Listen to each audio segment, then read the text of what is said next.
Hello folks, it's Pete from North America by Rail.info. We are at Vancouver's Pacific Central Station and we are about to start on an epic transcontinental journey from Vancouver on the Pacific coast to Halifax on Canada's Atlantic coast aboard Via Rail Canada. This video is a compilation of our journeys on Via Rail's eastbound Canadian from Vancouver to Toronto, Train 64 from Toronto to Montreal, and Via's Ocean from Montreal to Halifax, and is intended to hopefully help and inform those planning to do a similar trip across Canada from sea to shining sea.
As the trains turned around.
passing a CP freight train.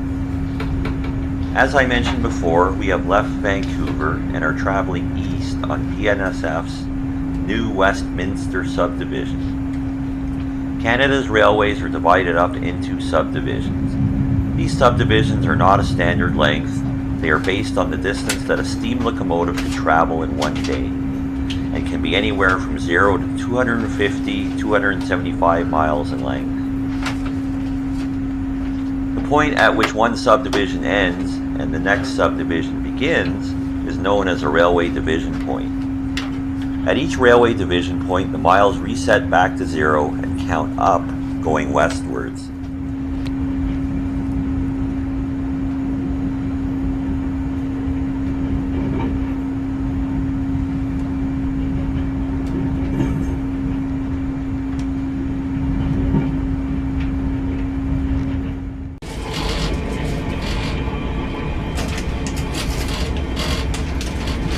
So for this trip, I've brought along my trusty GPS.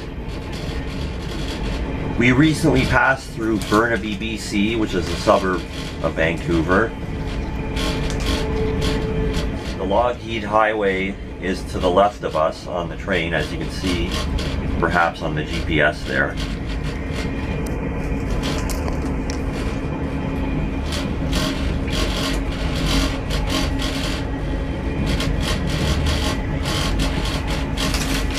See, right now we are traveling at about 59 kilometers per hour. My GPS is set up for kilometers per hour because even though railways in Canada operate in miles, they always have and still do operate in miles. I use my GPS also for my car as well, so it's set up in kilometers per hour. Canada is officially a metric country, but railways in Canada still operate in miles. Here shortly, once VIA number 2 is on the bridge going across, you're going to be falling right into third. I've also brought along my trusty Uniden Bearcat scanner, my Uniden BC75 XLT, which I have programmed into bank 1 of the scanner. I programmed all of the CN, CP, and Via Rail frequencies used on the train's route. So I find it makes the trip more interesting between having the scanner and the GPS together. I can usually figure out exactly where the train is. Hello there, head in on train number 1, ASC via number 2, over. Can you stand by for a minute here? I'll give you a call back. VIA number 2 hit it. Stand by here. We have restrictions. That having the scanner allows you to hear the head-end crew, the dispatcher, the onboard services crew, the service manager, and it gives you some extra information that would not normally be available. So I find having the scanner and having the GPS together, it gives me a lot more information that I would have otherwise. And while we're talking about scanners, I just wanted to make a quick note about the scanner frequencies used on Via Rail's Canadian. The radio frequencies used by Via, CN, CP, and other Canadian railroads can be found in the Canadian Trackside Guide, which is an excellent reference book published by the Bytown Railway Society. You can also find the frequencies online on various railfan forums on the internet. And I am gonna show you the frequencies that I programmed into bank 1 of my scanner. I'm listing them here for your convenience. That being said, if you do want to use a scanner on board the trains, I highly suggest either getting a copy of the Canadian Trackside Guide, or you can also check out the various railfan forums that exist on the internet to give you information on what frequencies to program your scanner.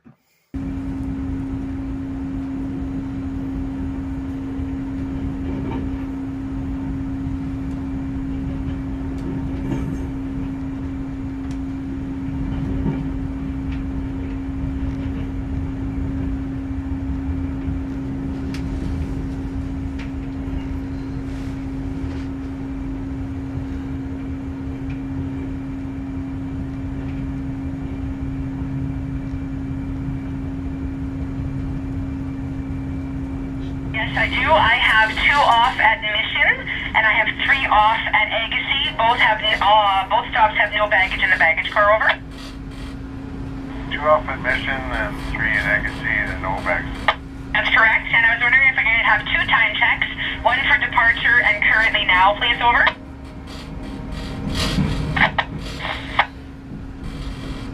For 1548, 1548, and the departure was 15.2, 15.2. Okay, 1548 and 15 not 2.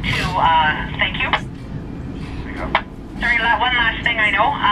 So with the service dogs, I know that there isn't a lot of opportunity for an extra stop, but if there is some sort of sighting eventually, if we can get that to happen, please. Over.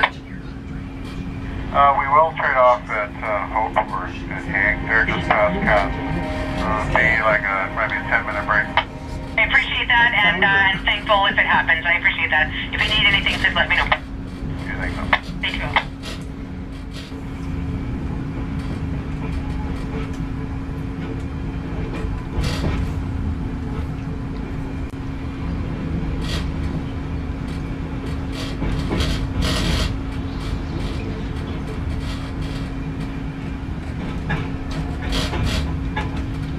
River Bridge, 111 calling.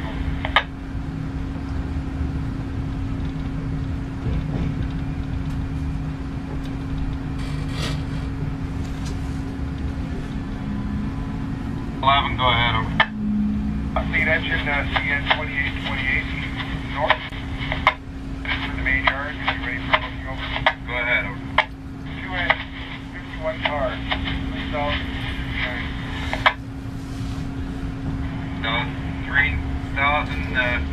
I've got VN number 2 coming onto the bridge here right away, and I'm 118 coming in.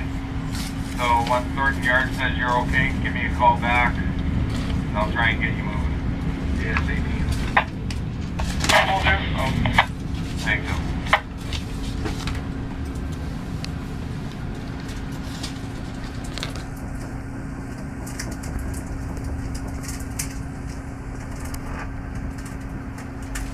So as you can probably see from the Garmin, our track is going to curve to the left, and we are going to be crossing the Fraser River shortly.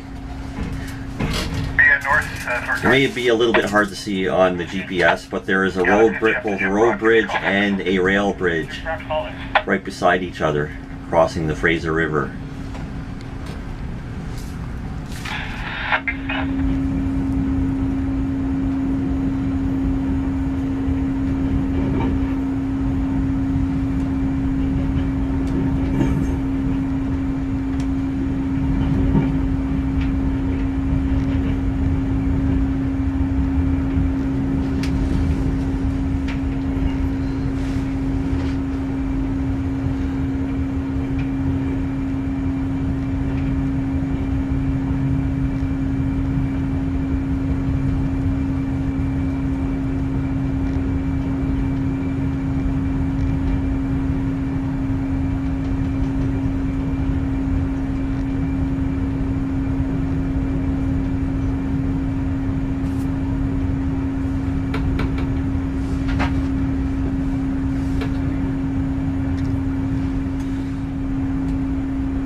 require your SPU number, or can you recheck our room?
Number 2.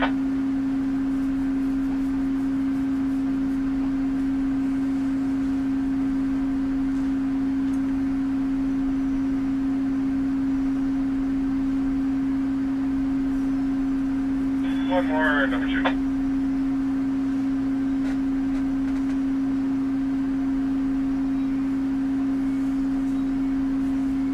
13. I'll do number 2. Stop. Get open the doors, number 2. Open right. So Mission, British Columbia is a station stop, and that's why we are stopped here. The back part of the train is still on the bridge. They're opening the doors at the station on the front side of the train, according to the crew announcements that we can hear on the scanner. Train number 2, correct? That is correct. System 2 up. Thanks, sir.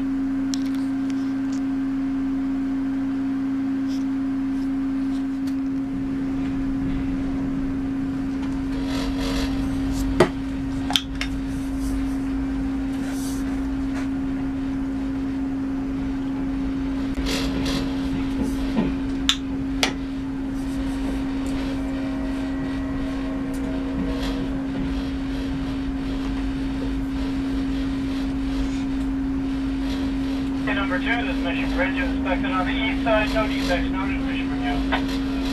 No defects on the east side of Mission Bridge. This would be number 2.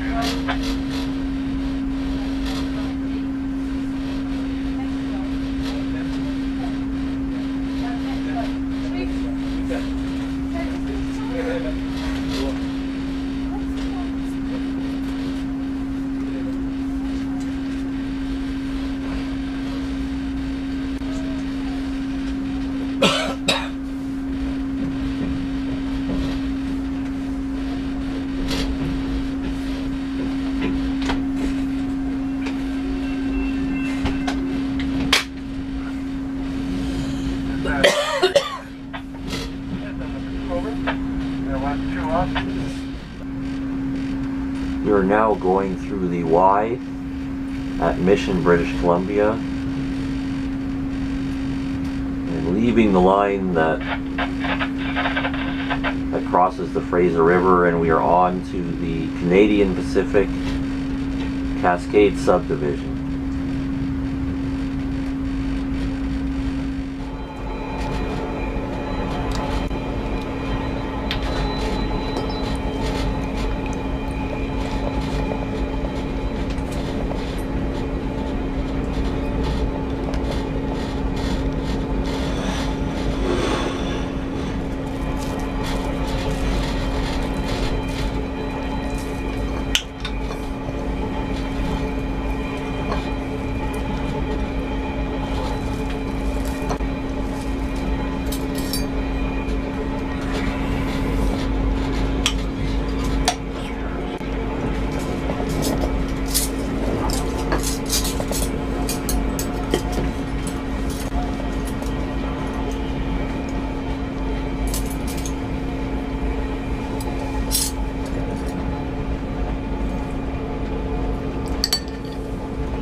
So, in the grand tradition of railroading, dinner time on the Canadian. Salmon fillet with guacamole, bun, bok choy, mashed potatoes.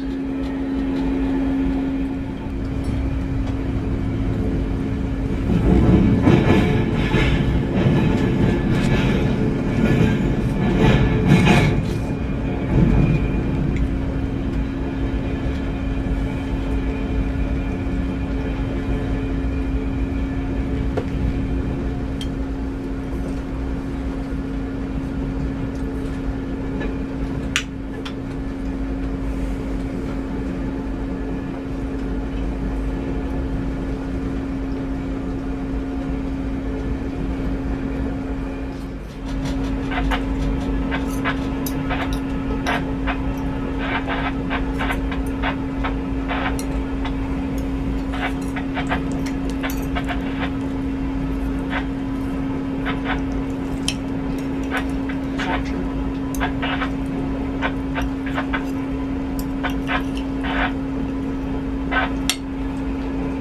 was a part there where it was really, really close.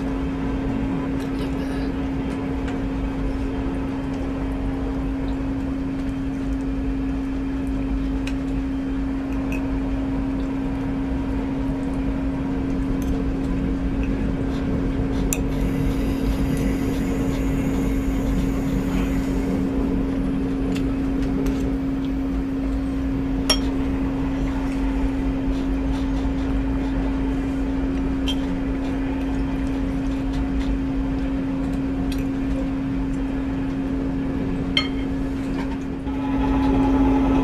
And for dessert, peppermint chocolate mousse.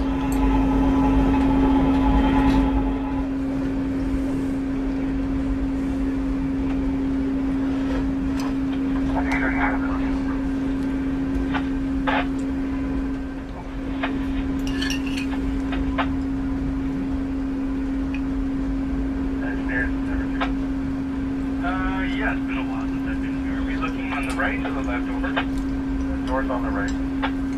Doors will be on the right. Okay, thanks. Go here. I don't have to report us, you know. I don't know.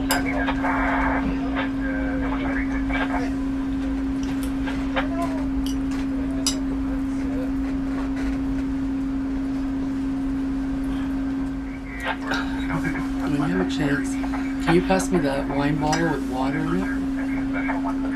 Your sangria bottle? It's almost empty, might as well just I'll finish it. Look at that old wellness. Yeah, Wesleyan.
think they changed the engine crews for some reason.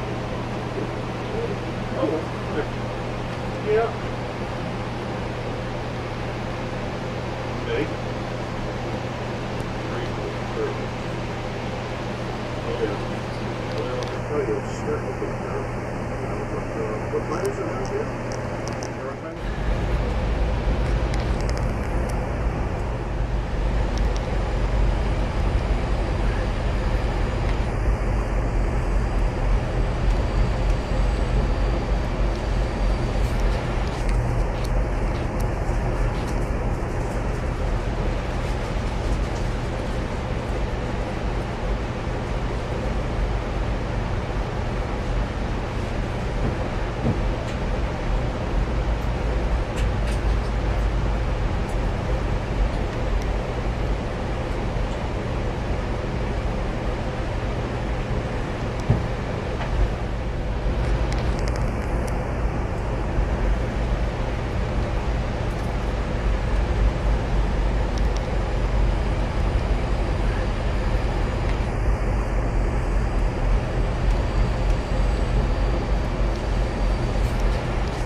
He's okay. I mean, I'm not left.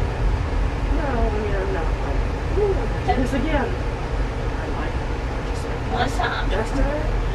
You know, I was thinking 24 hours, and we're less than 24 hours on the train. I'm so disappointed. No, I know. not. I know.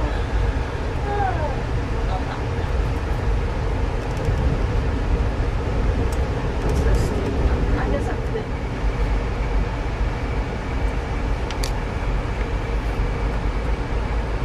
That's cool.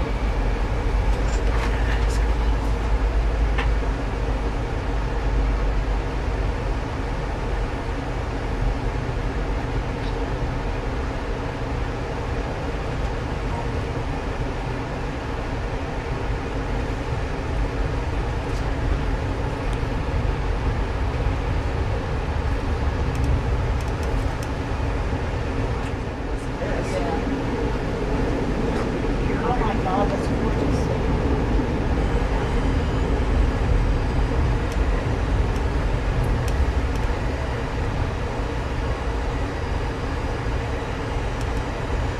Let's see. Which has a fine, right? Yeah, it does.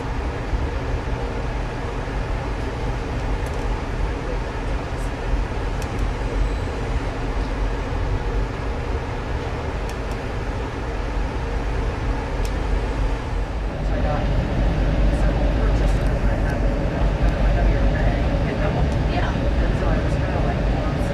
Yeah, oh, that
So we are in a Manor class sleeping car, and as you can see from this diagram, at one end of the car are 4 roomettes, or cabins for one.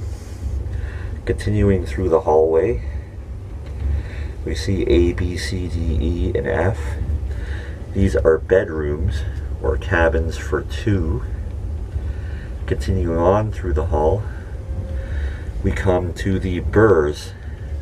These are sections, or berths, upper berth, lower berth. There are 2 seats which face each other during the daytime in open seating sections, and by nighttime the lower seat folds into a bed and an upper bunk folds down from the ceiling to convert into bunk beds, which are separated by privacy curtains and dividing walls. Going through the sleeping car,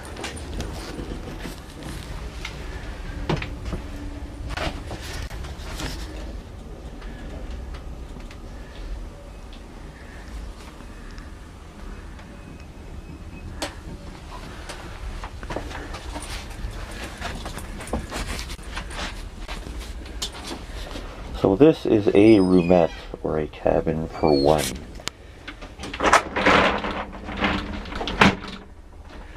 You see it has a bed which lowers down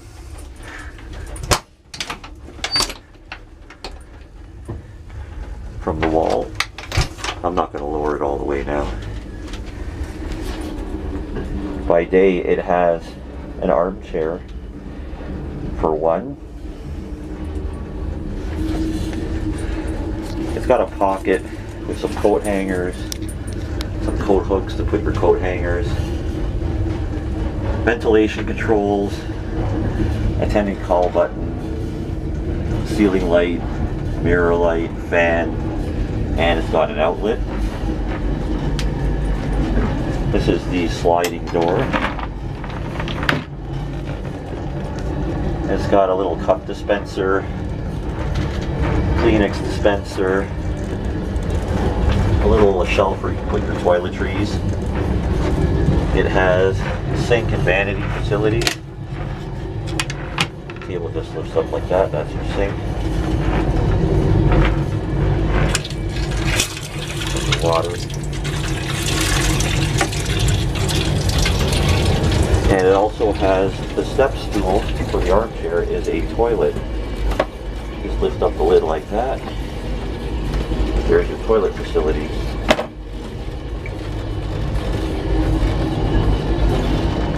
And it has a large mirror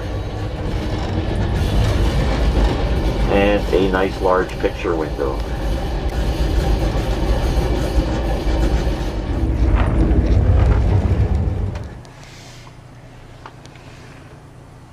So as I mentioned, we are in a Manor class sleeping car, and the sleeping cars on the Canadian have plaques in the hallway explaining the historical significance of the person the cars are named after.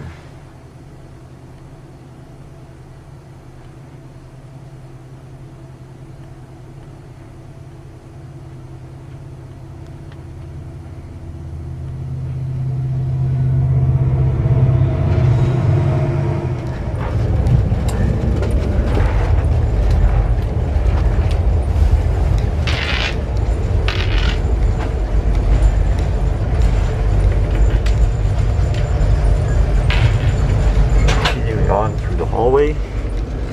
The section I've just passed are the bedrooms. So here at the front of the sleeping car, they have these open section sleeping compartments called berths, consisting of an upper berth which folds down from the ceiling and a lower berth. At nighttime, these 2 chairs, these 2 armchairs, fold down and come together to make the lower berth section, and the upper berth section folds down from the ceiling. So this is a section consisting of the upper berth and the lower berth. And there's 3 sections in each car. So here's one of them here on the left. There's another one on the right side of the hallway.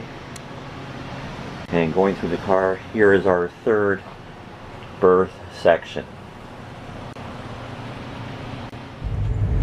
So these, as I said before, these are the bedrooms. We are in bedroom F. And this is the bedroom set up for day use.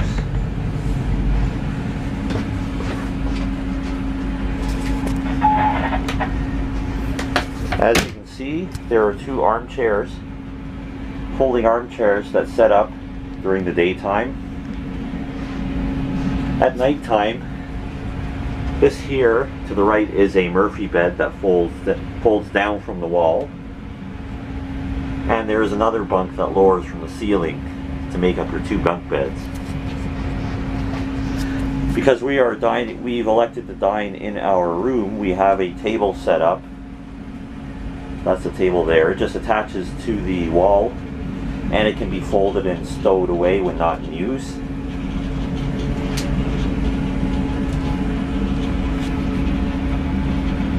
Here is our vanity facility. Just as in the roomette, we have a sink, water. We have drinking water here from this faucet. Vanity and mirror facilities. And we have a fan. We have our attendant call button, ceiling light, mirror light, washroom light, fan control. They have an outlet, which I have my GPS, my scanner, and also an air purifier plugged into. And I got my outlet strip here.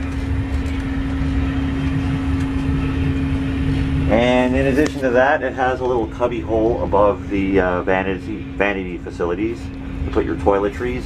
It's got space up here for shower curtains that VIA provides. Shower towels that VIA provides, and a space for your luggage or any other items you may have that you want to store up there. It's got another little shelf where you can store more toiletries. Got coat hooks throughout the room. And over here, this is the door to the hallway. We have another cubby hole. You can store gloves, hat, and we have a small sort of closet where you can store your jackets, and it has hangers in there as well.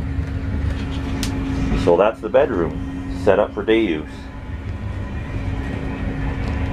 I had forgotten to mention that the bedroom or cabin for 2 also has a washroom. It's an ensuite washroom. It's got your toilet paper. So that is the ensuite washroom that you get when you are in a bedroom or a cabin for 2. So this is our bedroom set up for night use. As you can see, there's the upper bunk that lowers down from the ceiling, and the lower bunk that folded down from the wall. Upper bunk is accessed by a ladder, and I've asked our attendant to leave a chair set up in our room overnight, so if we need to sit down for whatever reason, it's there. So this is the bedroom for 2, set up for nighttime use.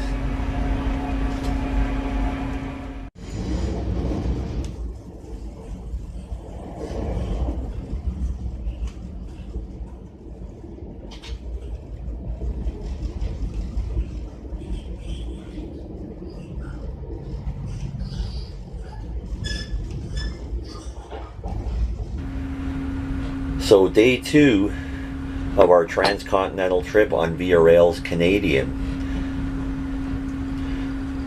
We had just left the Clearwater CN Clearwater subdivision at Blue River. That was the town that I had filmed out the back of the train when I did my video out the back of the train earlier. And we are now on the CN Alberta subdivision east of Blue River, British Columbia. We had just passed Pyramid Falls earlier, and it is now breakfast time. So for breakfast, this is the transcontinental eggs over medium, hash browns, bacon, orange, melon, toast, and orange juice.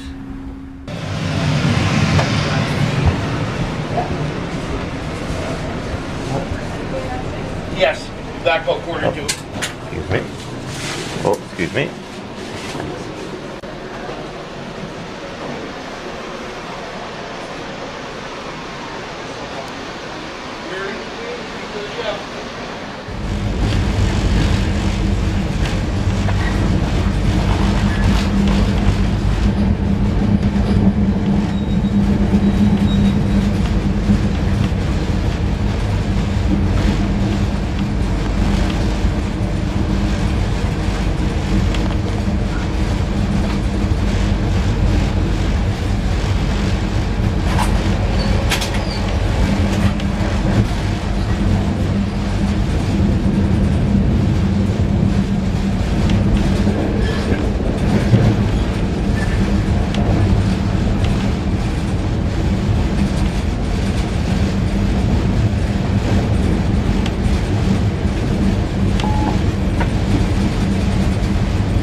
What you just heard on the scanner was the CN hotbox detector or automatic defect detector. These are track-mounted sensors mounted along the track that scan the wheels of the train for hot journal bearings or hot journal boxes on the wheels of the passenger car.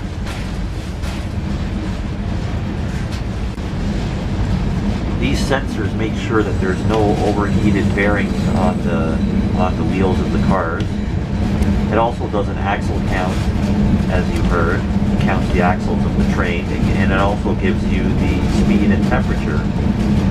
So that's what you heard on the scanner, the hotbox detector.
Guys, did you need a baggage car? I didn't get a chance to crack it.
not scrolling on it, it goes like this.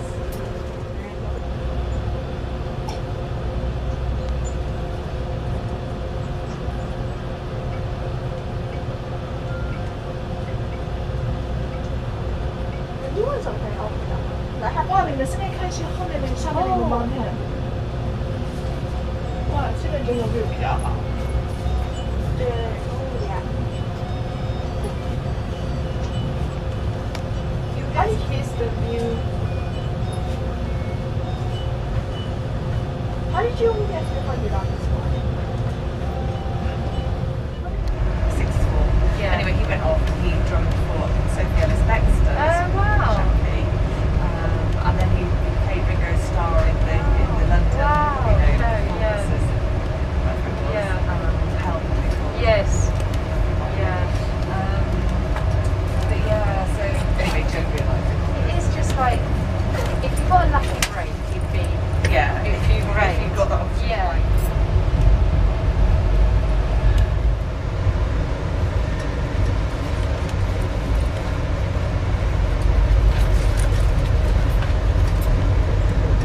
So what will you be doing with your MA and things now? I think this is what I've kind of finished off with one business, and I'm just going to work freelance as a So what gives you most joy? yeah, and I can do it. I can kind of cut down. I'd like to work 2-3 days a week. That would be great. Oh, I know. So ideally, like fantastic. If you your own boss, you can then regulate your time of just because you're taking other people's stuff all the time, and you do need to have a break. Absolutely, absolutely.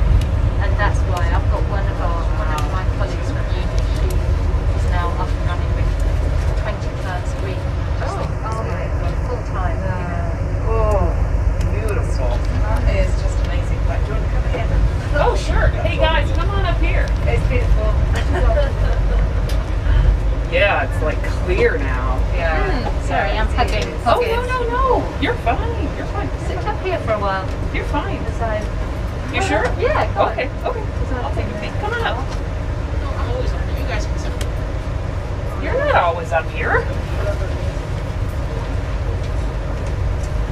So pretty. You want to come up, Beth? Yeah, go for it a little bit. You'd be here, then you can take photos. Take a look. Look at that. Do you get a chance to get time off in the week? Or are you... Not of the week, it's full on. Okay. My day off is a Saturday. Saturday. That's the day off work. Yeah. So I keep that pretty much Yeah. limited. But since somebody started the PhD, I'm going to need a day's study. Oh, yes. When I go back, I have to try and negotiate that with my parents. Yeah. Whether it's working that way, because it's a very needy parish. And do you do a lot of extra sort of like food banks? Oh, we do food Homeless shelters. Joanne's come over 6 days a week. Wow. There's a picture of the back. Yeah, we do a lot of stuff going on. It's something every day. Wow. My camera That's running. good. Yeah. That's good. Community closures. Yeah. It's morning or afternoon and evening. Wow. So it's very full on and I love it. Yeah. It can get quite tiring. So I did try to take my time. I wonder if this is a link. Have pews or is it removable chairs? It's chairs. Yeah. But we have a hall as well. Oh, okay. So you have like preschool We've been doing. Yeah, that's right. We've got to stay and play. Yeah. Did you see that? So it's own trail. With Jen? No. We've got, I didn't think it was very fast on time. families. I feel pretty good for the see some. Thank you. Oh, good. Wednesdays. Oh, that is a link. Thursdays we do WOW group. It's a women's group. Women of Liverpool. Oh, yes. And then we do lots of different things from crafting, self-esteem, to healthy relationships, child, looking after children. Yeah. Women's health. And then loads of fun stuff like Oh, for today. Yeah, it's a good thing we did. Yeah. Fit, so we sometimes get someone to come in and do Oh, that's something. nice. So, and then Thursday evening I run a community square. Okay. Fridays we have a brunch, kind of drop in. A lot of it's for young parents. Yeah, that's really nice.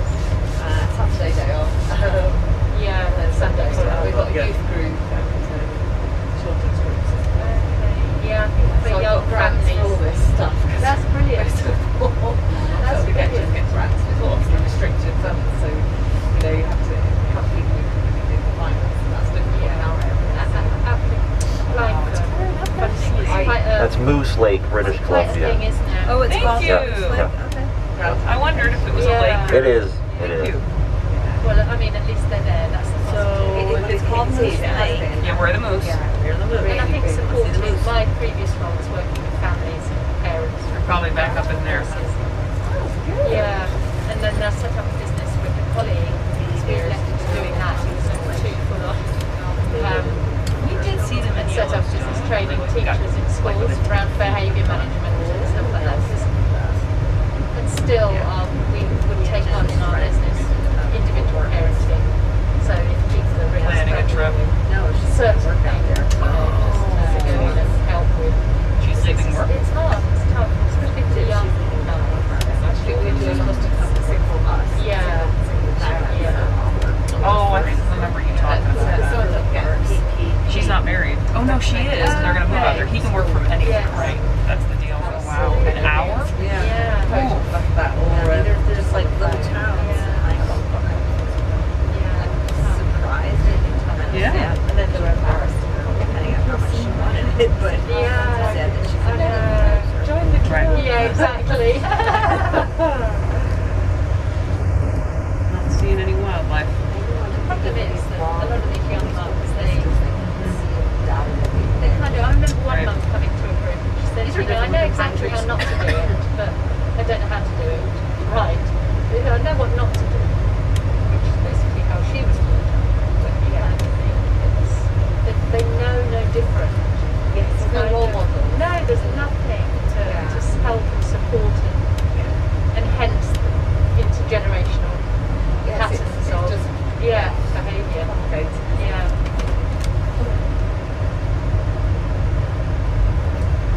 I like it. It's church. It's nice when churches be quite involved in the community. And that's important.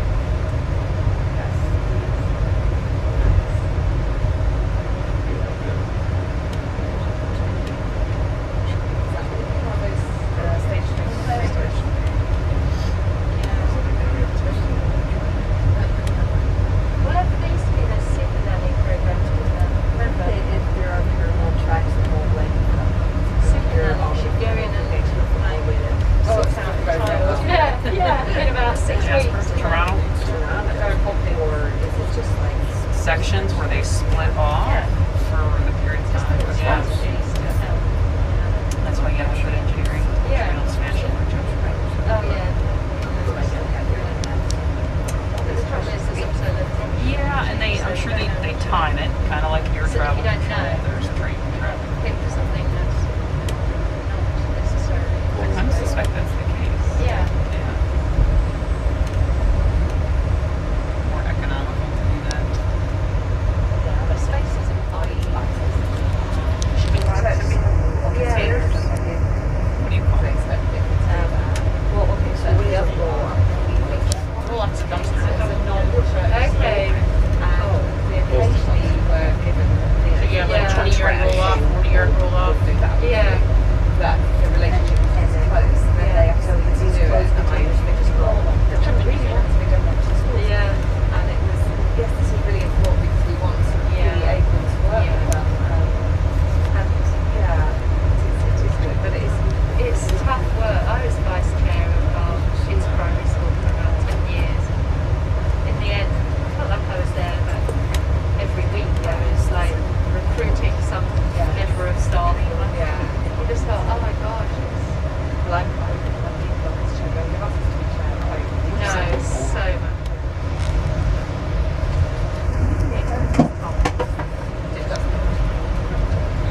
Good afternoon, everyone. May I have your attention, please?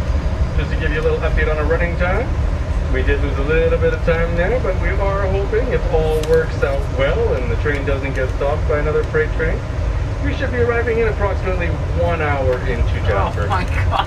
The current time is now 12:43. We should be arriving in approximately 1:40, 1:45. We will keep you updated when we know more information.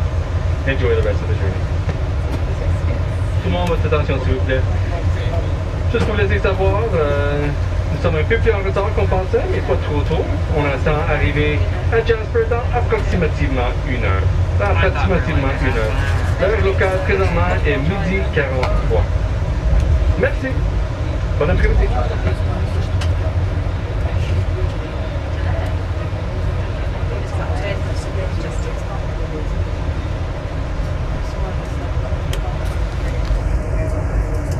did. I saw it. Stay down. 11. It's alright. Yeah, it hasn't updated yet. Okay. Because I don't think it's connected. Right, thanks. Oh, it looks like it.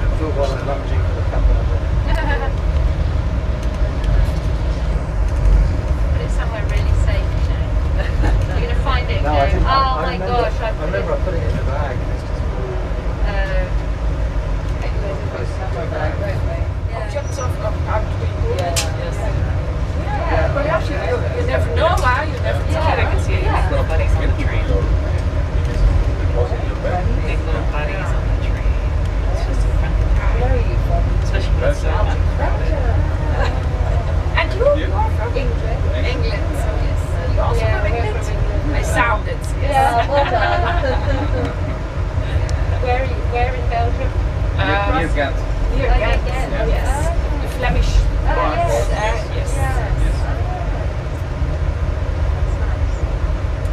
And it's your first time here? Yeah, for us also. Yes. I was about 9 when I came last time, so a long time ago. Oh, yes!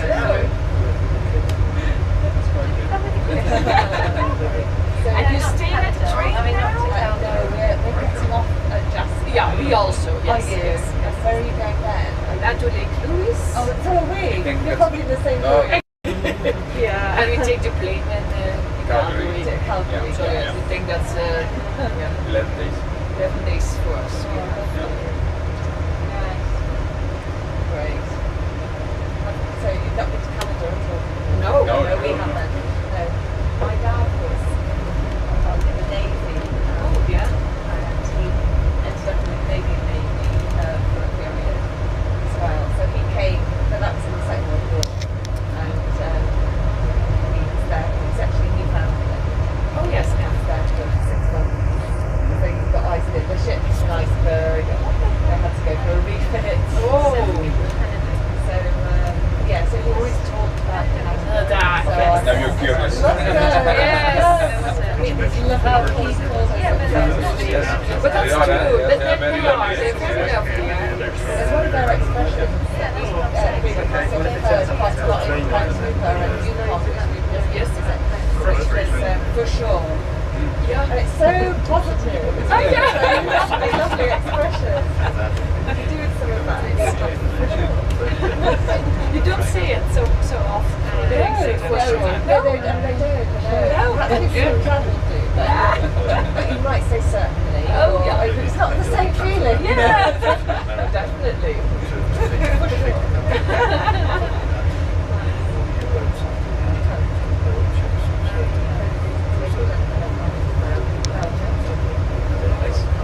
Ghent.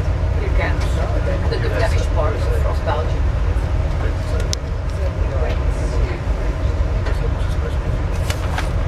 Have you ever visited Belgium? Is it Bruges? Ah, Bruges. Oh, yes. Bruges. We love Bruges. Yes. That was on Bruges, wasn't it? Yeah. Ah, yeah. Yeah.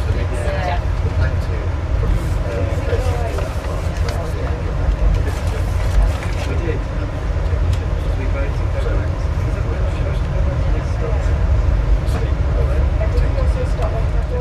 There's a little Venice, they say. The Venice of the Words North. in Belgium.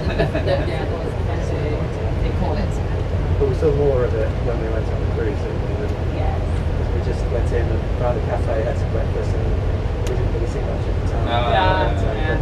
When we You were can't there- see all. You have that's where you have to Yeah, so we return. went, yeah, Yes, yeah. when we went with the cruise, we did all the was it guided tours? You just walk around. I think we just walked around. We saw the canals. Yeah, yes, yes. So do you have family? Why don't you have family that back in Belgium? No, in Belgium. Yeah. Our parents. Yeah. Parents, yes. We have no. A previous carer I had used to like single moms. He was very snobbish about single moms. You don't have to explain. My brother's like that. He wants to cover. He wants to write like 10 bottles. Here's some water. I think I've got it. Did Did you get excited when they were talking about Scotland? Yeah, don't say it to him. Tell my brother. But you can't say it to anybody because they will think we have a normal problem. And those people will think it also. Right. Yeah, that's what we did. We just left it.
Checked it.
Jasper, Alberta.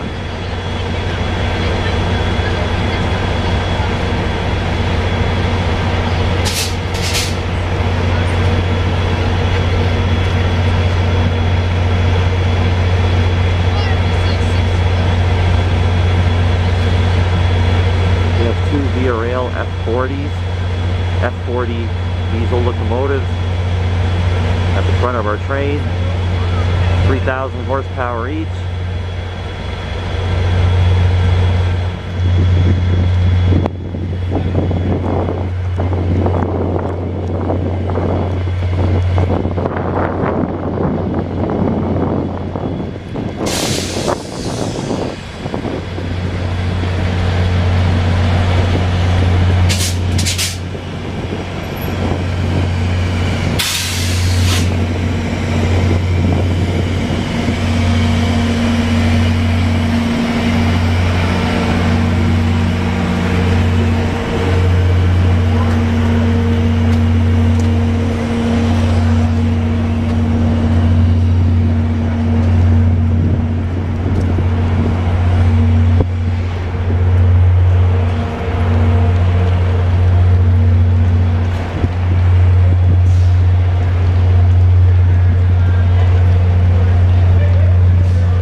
We are in a Manor class sleeping car, and that is our car there, Laird Manor. And looking towards the rear of the train, you see they're doing a dome car window wash on the parked car. Washing the windows.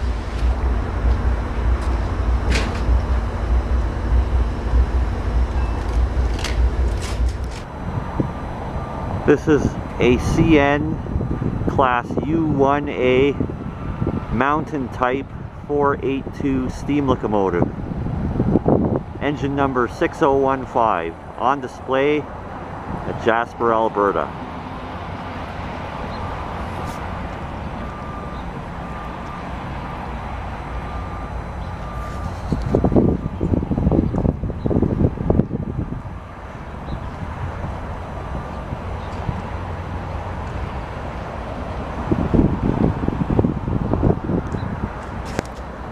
Here we have Jasper train station, Jasper Heritage Railway Station to be precise, and we are on Connaught Avenue in downtown Jasper. We have about a 40-minute layover before we reboard the train.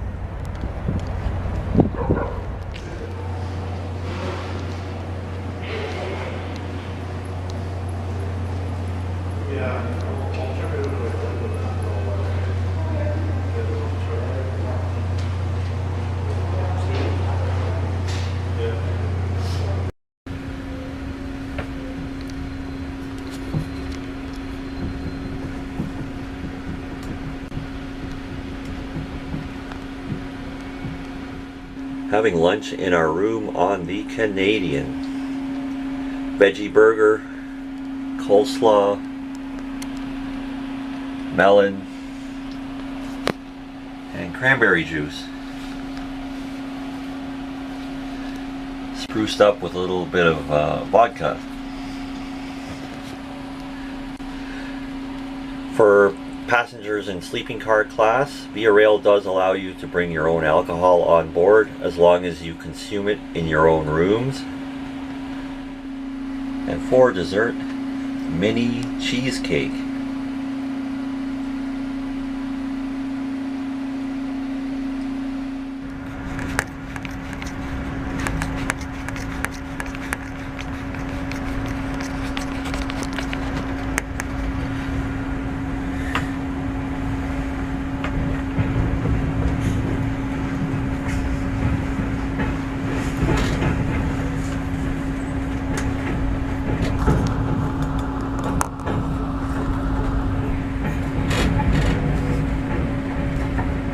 We are now departing Jasper, Alberta. We have left the CN Alberta subdivision and we are now on the CN Edson subdivision.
Mile 234.3, north track Edson subdivision. Restore to derailing position.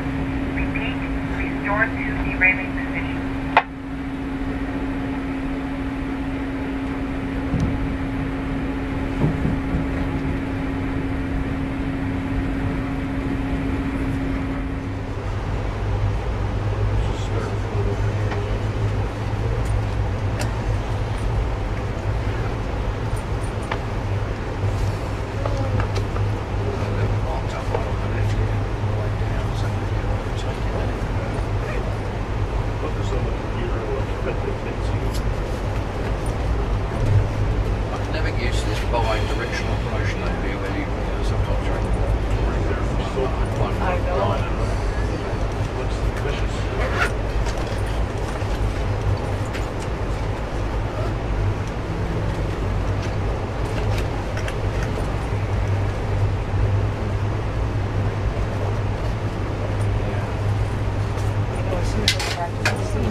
Yeah, no, it's fatal, it's fatal. We better keep an eye out for anything else on up here. Yes, I'd like to see a bear. It's not very likely, I don't think. Another month or two, I think. Yeah. Yeah, we should. I would see them though, but we should. Yeah. Usually sitting around.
3 miles. Yeah.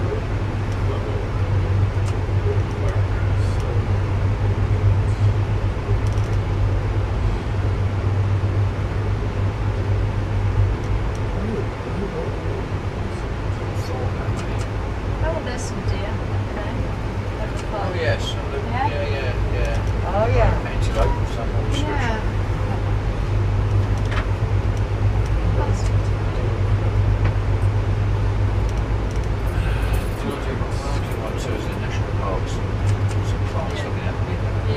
We have a clock face principle, right? Because 6 o'clock. Yeah. People tend to say, oh, look. I guess when the grass gets greener, maybe. Yeah, although, yeah. I don't know what they eat. I don't know, green signal, yeah.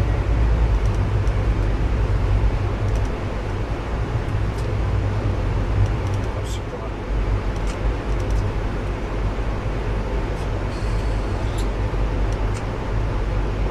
Yeah, there's a big thaw going on in there. Although I look at the forecast, it's getting colder again the weekend. There should be lots of it. There should be lots of it. Yeah, we should.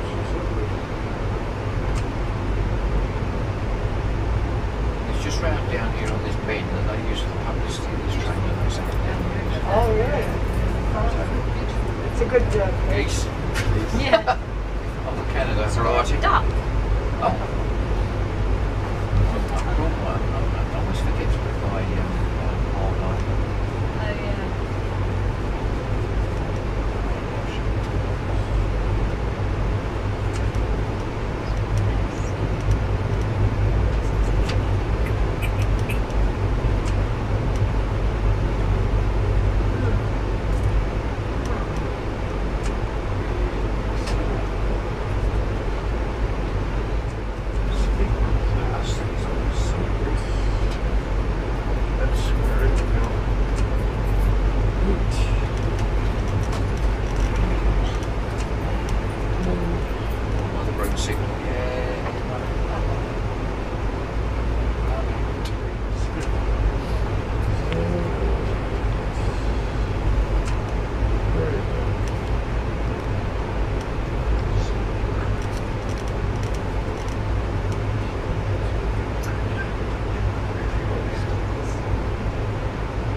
Oh,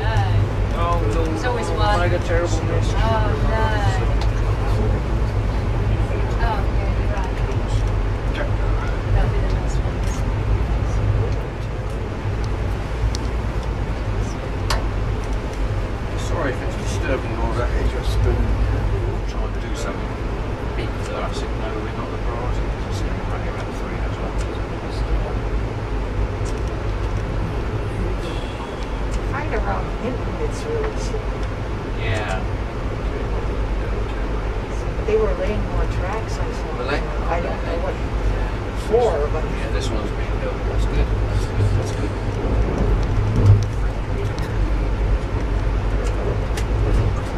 I guess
Canadian moose has got more like a horse's face rather Correct. than It's a... long and looking Yeah. I think dangerous. either the male or the female has a horn, Yeah.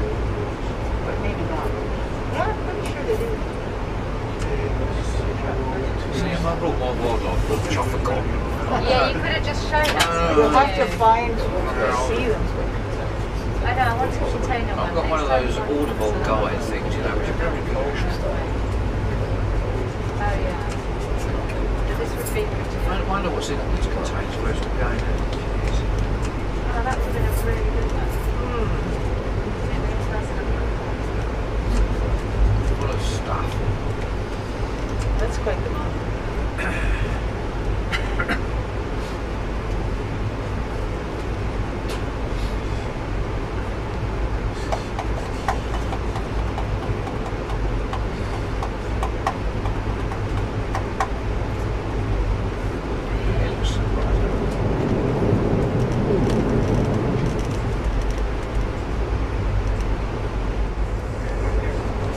Two men outside.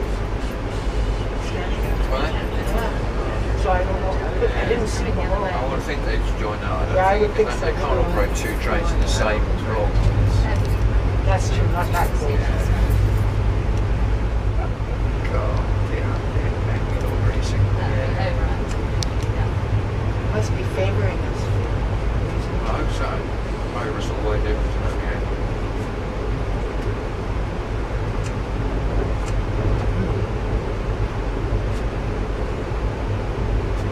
The fellow who got the moose that we saw, he's not here. He got off in Yeah. Jasper. Jasper.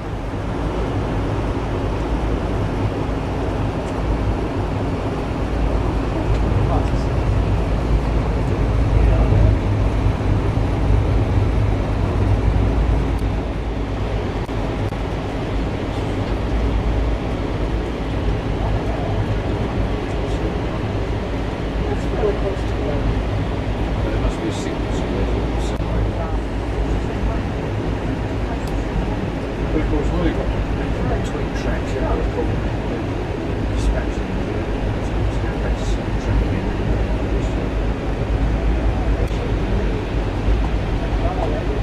Yeah. Goats. They're probably goats. They're big horn sheep. Big horn sheep. I think the goats are further up.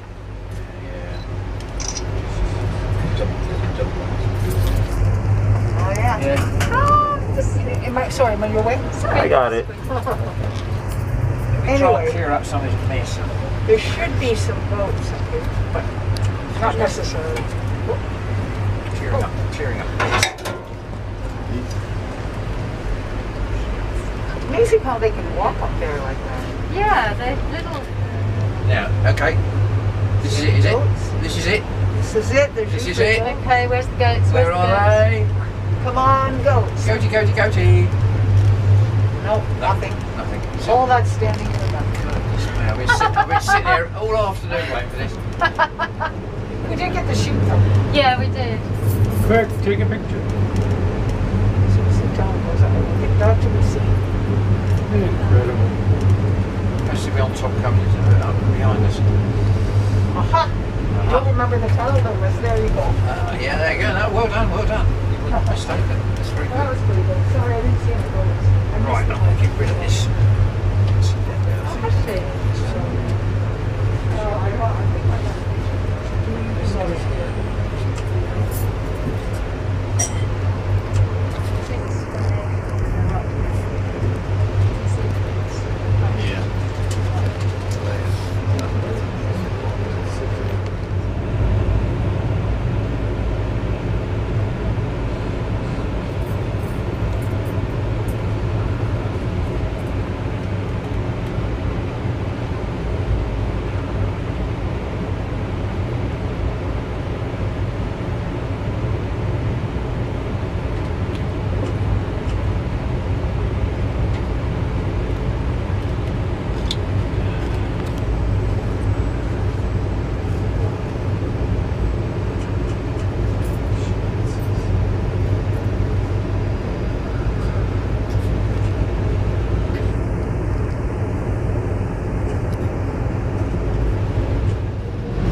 Dinner time on the Canadian, day 2. Chicken pesto, greens, potatoes,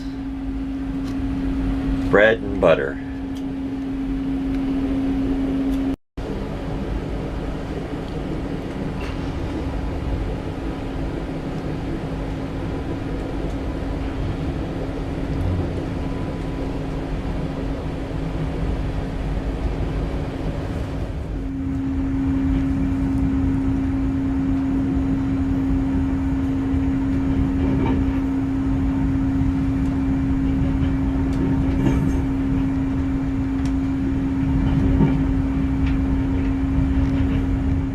For dessert, key lime pie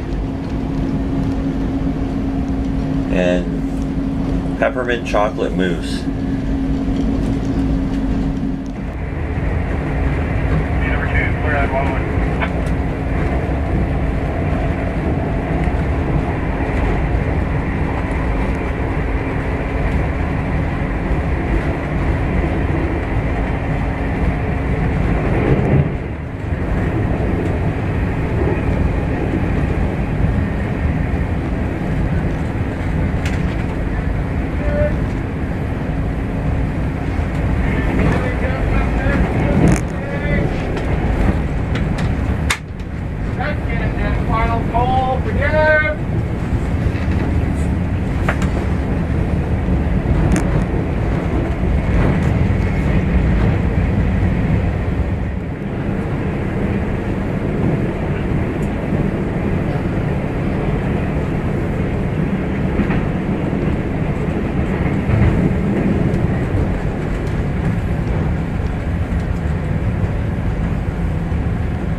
Breakfast time on the Canadian, day 3.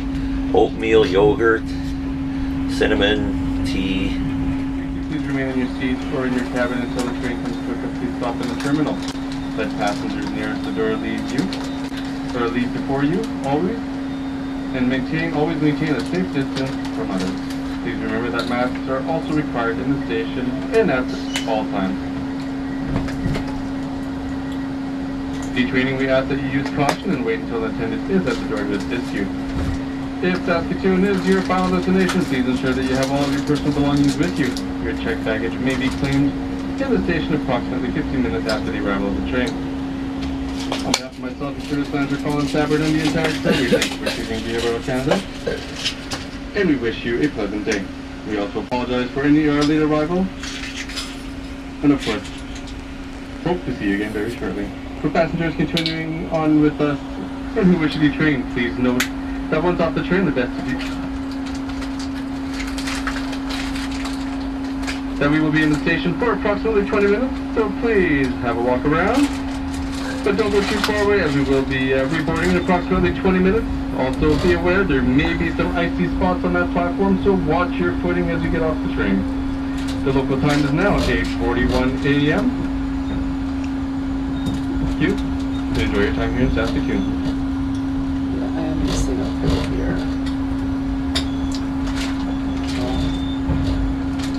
Bonjour tout le monde, puis votre attention s'il vous plaît. Nous réalisons à la gare de Saskatoon dans approximativement 5 minutes. Pour votre sécurité, veuillez rester à votre siège ou dans votre cabine jusqu'à l'arrêt complète du train dans le terminal. Laissez les passagers le plus près de la porte sortir avant vous et maintenez toujours une distance adéquate avec les autres. N'oubliez pas que les masques sont également requis encore à tout temps.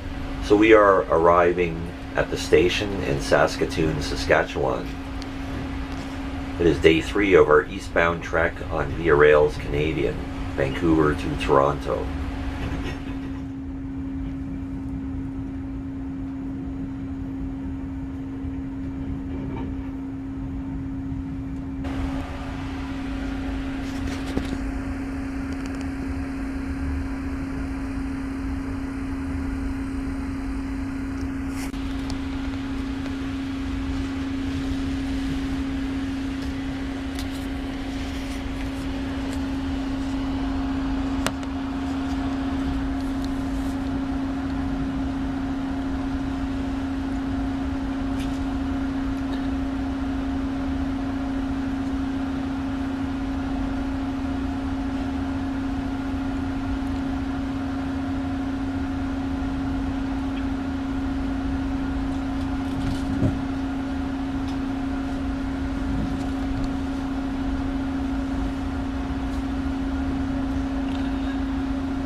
Here's an old Via Rail route guide that I brought along with me on this trip.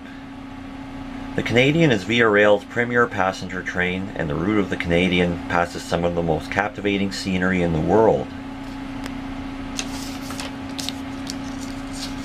As you can see on the map and the route guide, from the city of Vancouver on the Pacific coast, the train passes through the Fraser River Canyon, through Boston Bar, Lytton, and Ashcroft, BC, and on to Kamloops. From Kamloops, the train then strikes east through the Rockies to Blue River, Valemount, over the famed Yellowhead Pass, with views of Mount Ropes and the highest peak in the Canadian Rockies at 12,972 feet.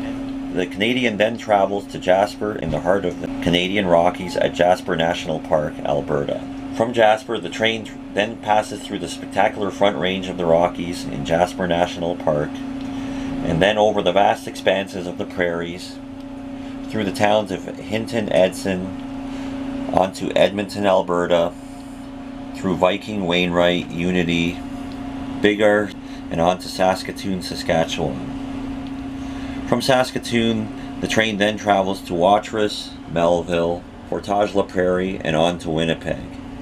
Going east from Winnipeg, the train strikes out across the Red River and on into the province of Ontario.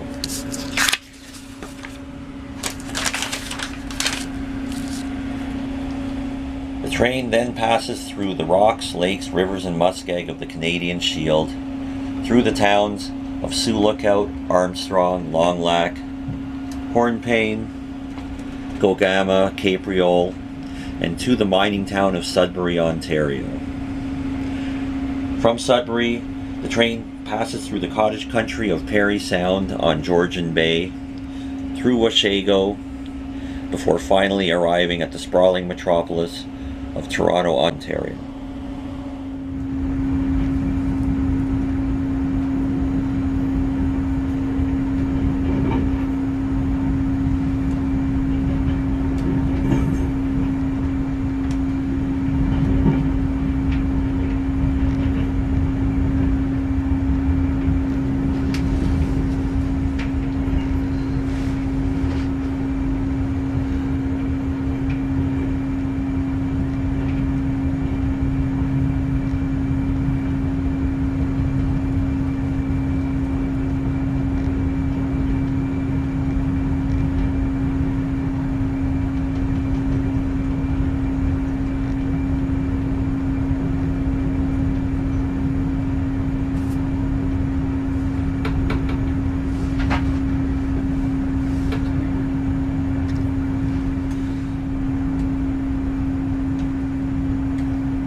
On the extension, entrance to BC.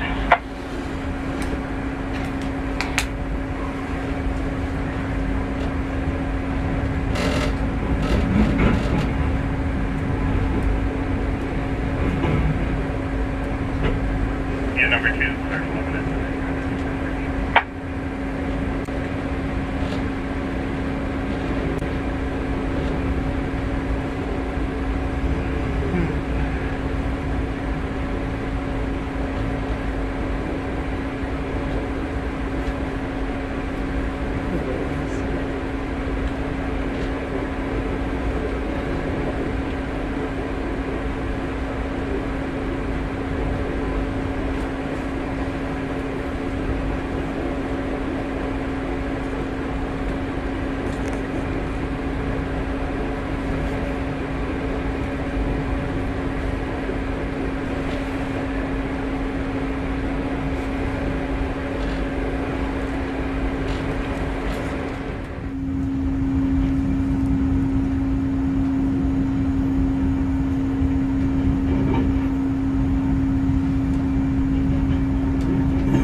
Here's an older Via Rail timetable that I brought with me on this trip.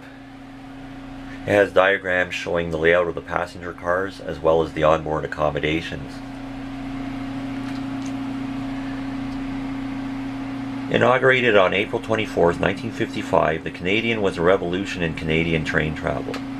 It was the first stainless steel streamliner in Canada to be equipped with high-level scenic dome cars. The Canadian originally ran on the transcontinental route of the Canadian Pacific. In 1978, Via Rail assumed operation of the Canadian, and in 1990, amid massive cuts to service, shifted the train's route from CP to that of its former rival, CN's Supercontinental. The equipment on the Canadian was state-of-the-art. 173 stainless steel cars were ordered from the Budd Company of Philadelphia and included baggage dormitories, leg rest coaches, dining room cars, Skyline Series Dome coffee shop coaches, Chateau and Manor Series sleeping cars with berths, bedrooms, roomettes, compartments, and drawing rooms. And finally, the Park Series Dome Sleeper Lounge observation cars. The lounges of the park cars were adorned with large murals, some by members of Canada's renowned Group of 7 artists, depicting the national and provincial parks the cars were named after, making the Canadian a veritable art gallery on wheels. The decision to go with stainless steel was a sound one, as the cars remain in service today with Via in top-notch condition. So this is a transcontinental coach used on the Canadian. If you're traveling in economy class, you would be traveling in one of these coaches. They have large, spacious, reclining seats with a generous amount of recline, and they also have leg rests, and they're quite comfortable. The thing about traveling coach, if you are traveling in coach, is meals are not included in the price of your fare. You would have to buy those either from the snack bar in the Skyline Dome car, or you could purchase them and eat them in the dining car as well. So this is a transcontinental coach used by economy class passengers. Below that, we have a Manor Sleeper, and this is the type of sleeping car that we are traveling in. We are traveling in a Manor class sleeping car. At the front end of the Manor Sleeper, we have 3 sections or berths. They consist of an upper berth and a lower berth by night, with curtains that are hung for privacy, and by day they convert into 2 armchairs that face each other on either side of a large picture window. And you can see there are 3 sections or 3 double berths. Behind them, just to the left, you can see there are washrooms, and to the right you can see there is also shower facilities for the use of sleeping car passengers.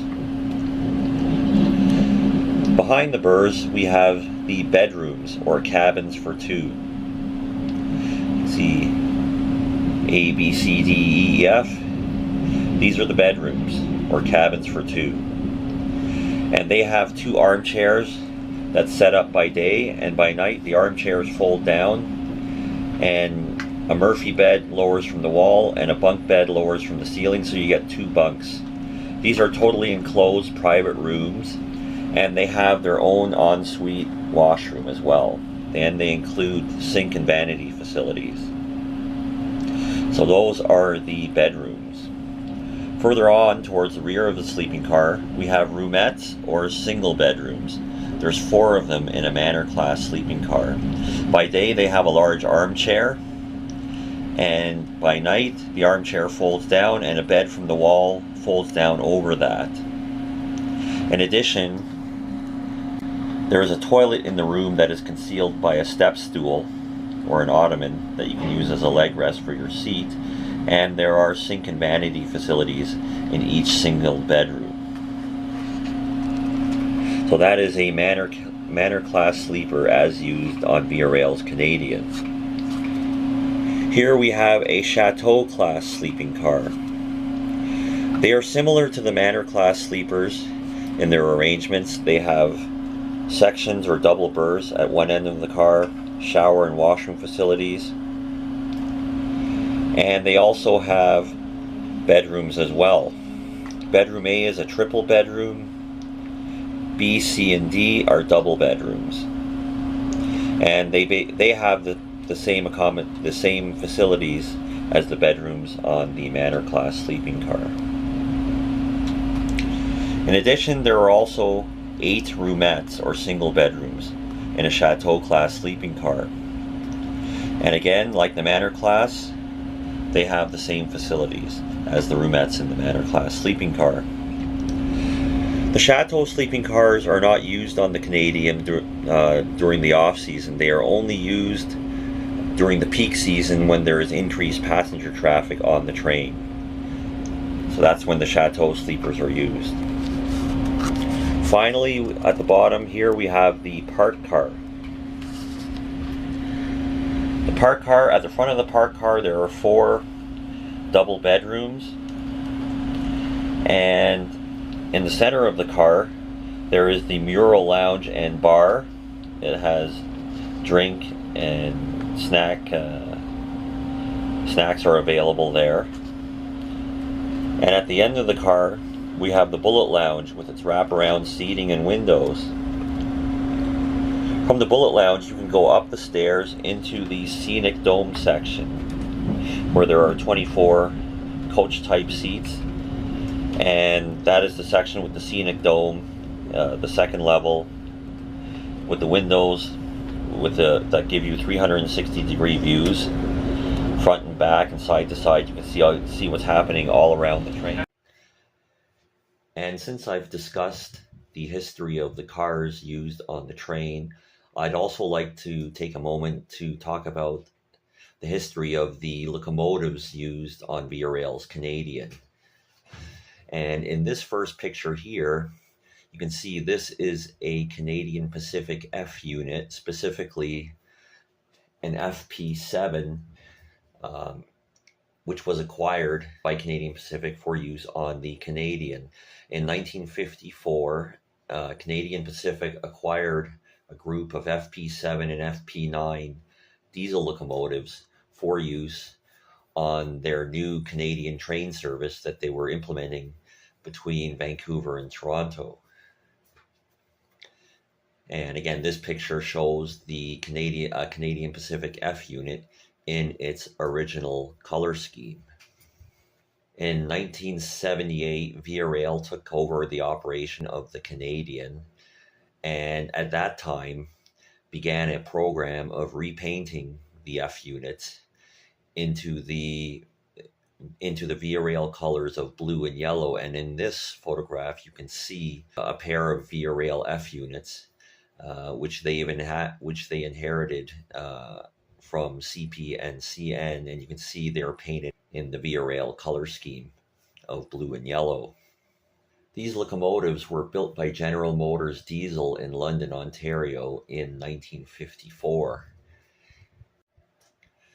Beginning in 1986, Via Rail Canada began to acquire General Motors F40 PH diesel locomotives to replace the F units, which were now 30 years old. And these Via Rail F40 PH units, you can see them in this next picture here. They were delivered in the Via Rail colors of the time of gray, blue, and yellow. And just like the F units before, these F40s were built by General Motors Diesel in London, Ontario. And in fact, they ride on the same style 2-axle Blomberg trucks as the original F unit diesels did. In 2009, these locomotives, Via Rail's F40 PHs, were completely rebuilt, and they were repainted into what I consider the most attractive Via Rail paint scheme seen here, which is the aquamarine blue and gray with yellow stripes. And to me, this is their most arresting paint scheme, and I think the paint scheme looks great.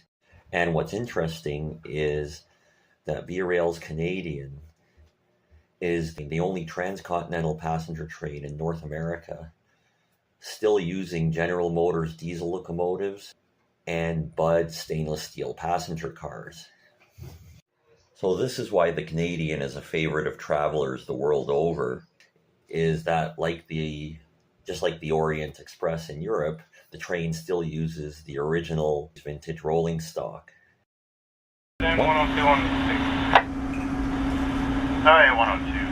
So, you getting out of your way here now. I overheard that you're just there at the tail end. Are you able to make out the West End Gate? There's a CN High Rail truck there. This is the conductor on the tail end, and no, I can't see the West End light from here. Okay. Well, to make this a bit more kosher, what I should just give you a workbook. It would just be between switches and tapes. They don't need to protect you in your front end. You just need to sort in your tail and back from the West Switch. So, I want to grab a form. I'm going to give you a work block and stuff. It'll be 977 to 952. Your authority to back up beyond the West Switch tape is likely. Yeah, Jared, you'll have to get that. I don't have any track warrants back here. Yeah, it just hangs up where it needs to be. I gotta look at one here. Yeah.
Send a copy.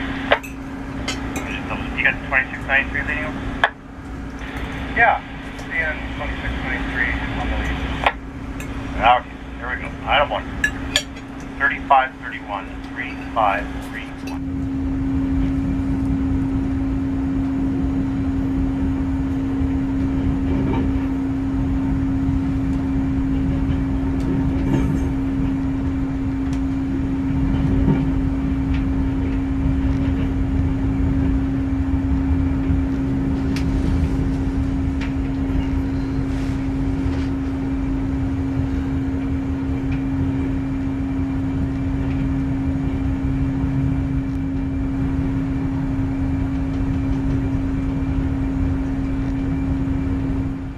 One of the things I often get asked is how much does it cost to do a cross-country trip on Via Rail's Canadian? And the answer to that is the cost varies depending on the level of service that you're looking at. So for starters, if you were to travel from Toronto to Vancouver and return in economy class, you could do that by buying a Via Rail CanRail pass, which gives you 10 days of train travel. So that's enough to get you from Toronto to Vancouver and return, and the cost would be $699 Canadian. So for $699 you can travel from Toronto to Vancouver and return in economy class on a CanRail pass. That price does not include the meals. You would have to buy the meals either in the Skyline Dome car, snack bar, or in the dining car.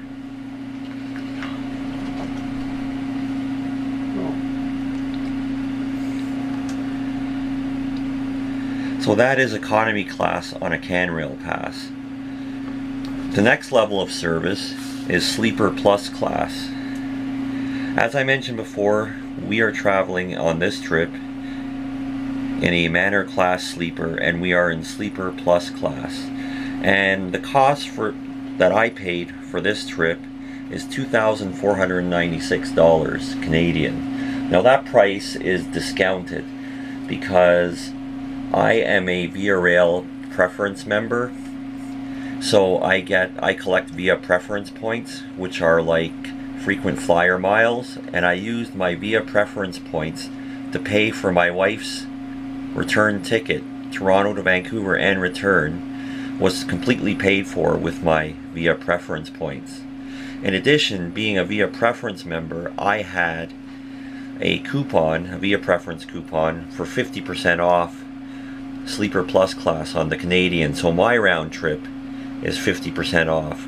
So the price, my total price for this trip that I paid was $2,496 Canadian.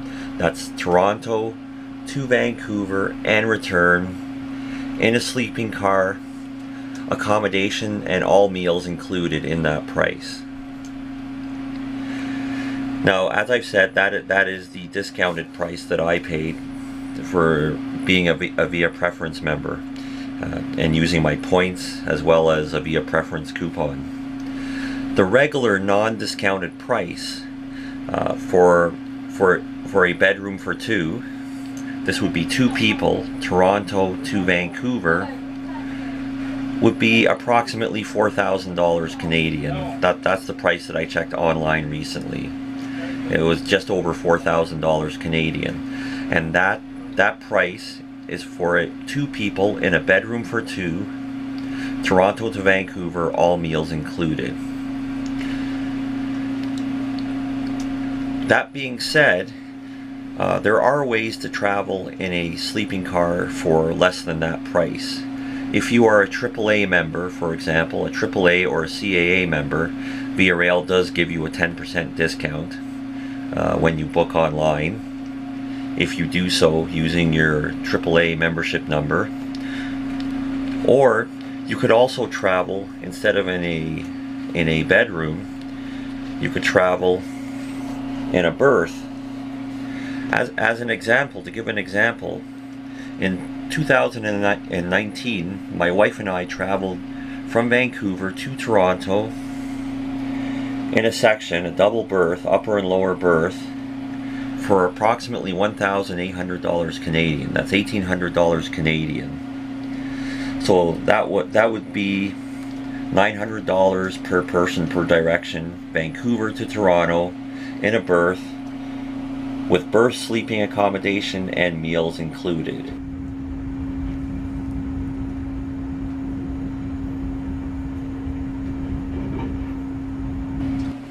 So in addition to economy and sleeper plus classes, there is also a prestige class available on Via Rail's Canadian, and this is Via Rail's premium level of service. The bedrooms in the park car have all been converted to prestige class bedrooms, and these bedrooms are about 50% larger than a standard sleeper plus class bedroom. They have a larger double bed that folds down from the wall instead of having bunk beds, and by day it's a large you get a large L-shaped sofa in your room during the daytime. There's also a little table with a mini bar. Meals are included in the fare, of course, as are alcoholic beverages when you go in prestige class. If you go in sleeper plus class, the meals are included but not the alcoholic beverages. But in prestige class, the alcoholic beverages are included in your fare. You also get a TV in your room, a large flat screen TV. There is also a washroom, an ensuite washroom with your own private shower in the prestige class bedrooms. Now, prestige class is Via Rail's premium level of service, and it is quite pricey if you were to travel in prestige class. For example, from Toronto to Jasper was over $7,000 the last time I checked. You'd have to go online on viarail.ca to check the prices now for any level of service that you're considering traveling. But that was the price the last time I checked. So that was $7,000 for 2 people in a prestige class bedroom, Toronto to Jasper, and that was with all meals and drinks included, alcoholic drinks. That being said, personally, I find Sleeper Plus class to be pretty much just as enjoyable as Prestige class. I've traveled in both classes of service, and if you do not want to spend a whole bunch of money, Sleeper Plus class is perfectly fine. You could, as I said before, I've traveled, my wife and I have traveled in a berth for $1,800, and that included berth accommodations and all meals in Sleeper Plus class. Now, comparing that to the cost of renting a car, it's actually quite economical. A rental car alone, driving one-way Vancouver to Toronto, would easily cost you over $1,000 when you include the drop fee. So it would be well over $1,000 just for the rental car. And by the time you include gas, food, and hotels, you'd be sitting at well over $2,000. So that $1,800 that we paid for a double berth from Vancouver to Toronto, with all meals included on the train, and including our berth accommodations, was actually quite economical.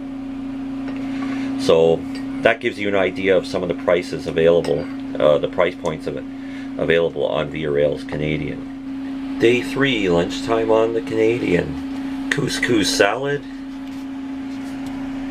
chicken wrap with salad, cranberry juice, Diet Coke.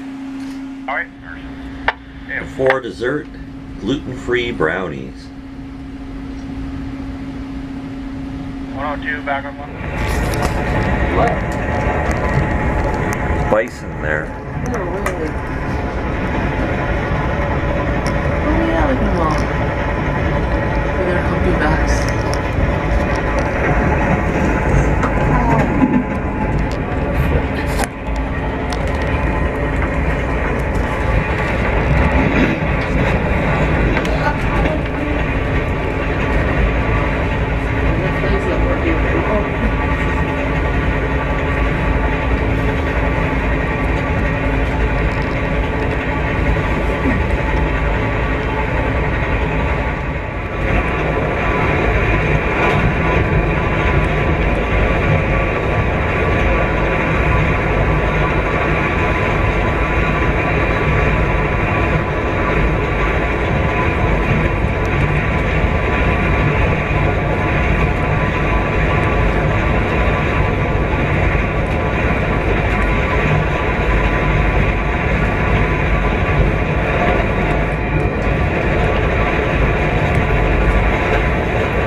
You're all clear.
Second and final call for dinner.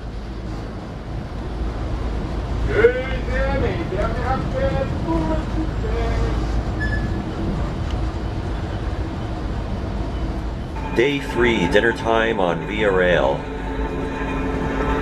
Have a cod fillet, mango salsa, vegetables, mashed potatoes, and a bun, and prime rib, horseradish, mashed potatoes, bun, veg. So that is dinner, day 3 on Via Rail's Canadian. And for dessert, mini cheesecake.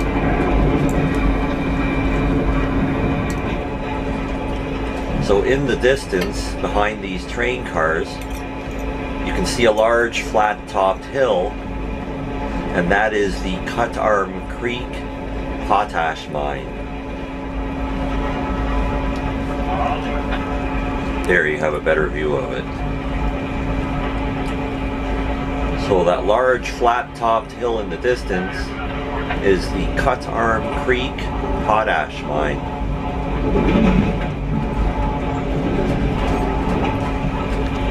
That's actually the tailings pile. The actual mine itself is coming up in view just now.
time into Toronto. Believe it or not, there's lots of time in our schedule. As long as freight trains keep letting us move, we will make up that time as we continue our journey east.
Day 4 on the Canadian.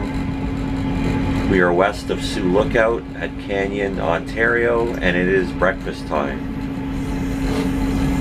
This is the transcontinental breakfast.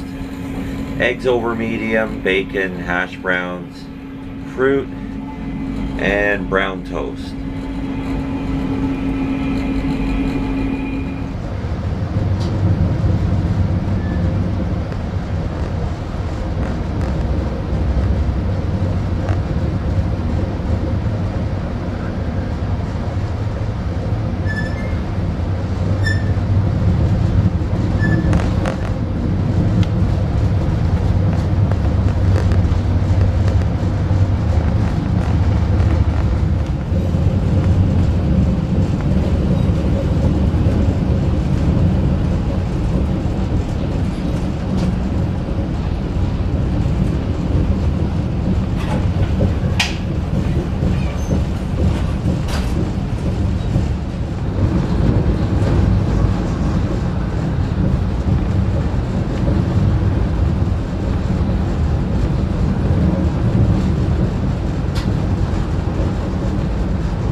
This is the park car Prince Albert Park on the tail end of the Canadian at Sioux Lookout, Ontario.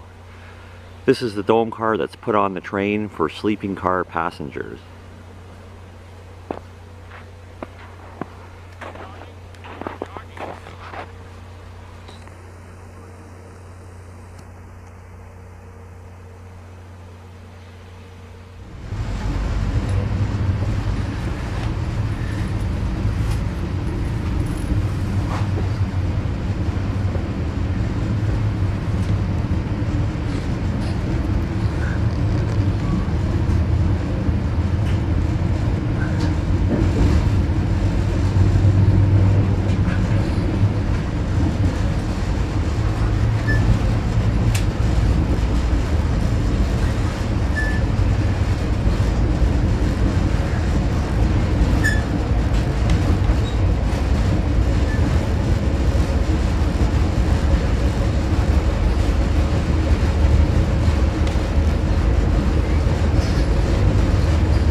Lunchtime, day 4, eastbound on Via Rails Canadian.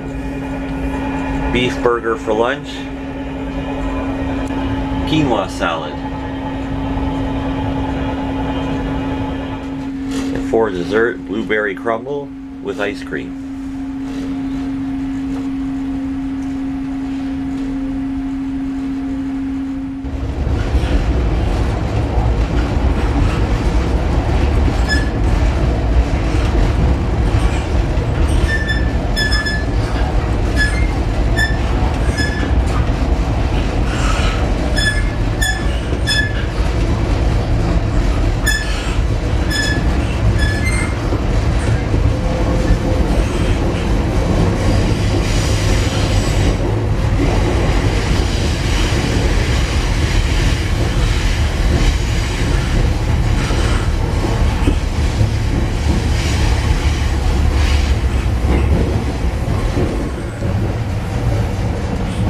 We are entering Armstrong, Ontario. Armstrong is a railway division point. It is where the CN Allan Water subdivision ends and the CN Karamat subdivision begins.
Okay. Well, thank you very much.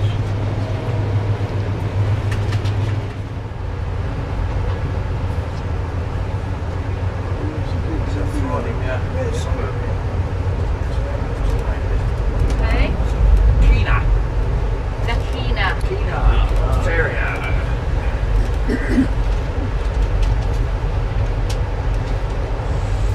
700 miles to do. Oh, we're nearly there. Oh, exactly. Nakina. Right. Schedule here is 1:20. What are we now? 6:10. Oh my dear. Gosh. So I don't think he's going to be making up any Well, time. he's going to make up best part of an hour all He keeps thinking he is, and then I bet he doesn't. We've lost pretty well here. Yeah, but we're still, like, we're getting 450 further down. and further Yeah. down. 9:10. Yeah, Is that a stopping one? yeah, they're scheduled to stop 55 minutes all the way, but I suppose they will. They're only like, I could be like Sioux Lookout, you know. Enough Yeah. time to refuel and then that'll be it. No, we didn't leave anyone at Sioux out. Swift off the mark. I thought we were very swift off. I'll tell you the truth. I was saying previous occasions, she sounded the horn before they cut. Yeah.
think this is Loglac because it's at mile 100 and we just passed mile 102, so this must be it.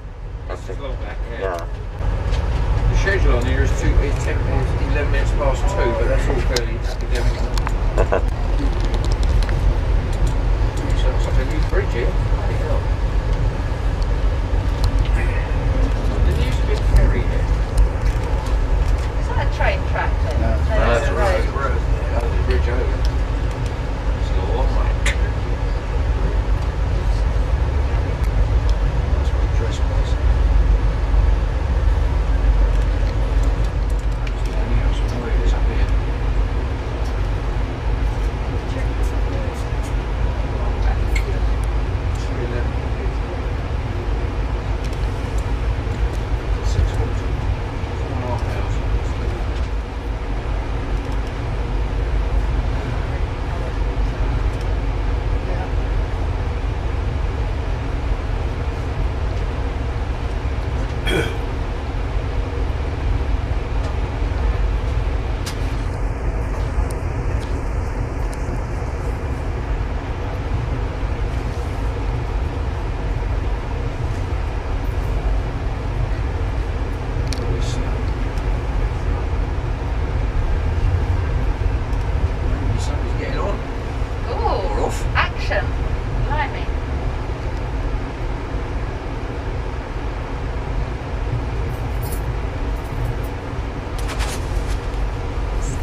Across the only train once, one of the entertainment, doing the entertainment one of the dome cars, so did a yoga session. Oh, that would be so nice. It was good. Yeah. It was good.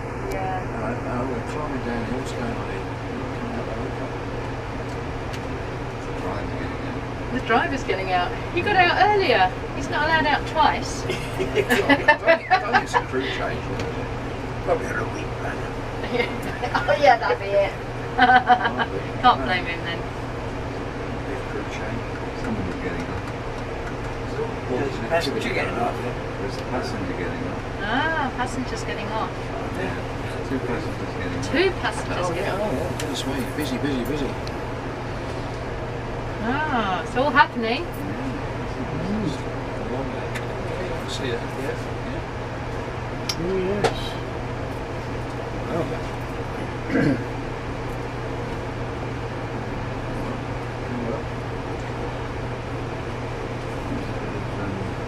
Everything's getting up. It's just nice to have a train myself.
What are they, these little plants? They've got like little seed heads or Yeah, something. it's like that's what I think. Yeah.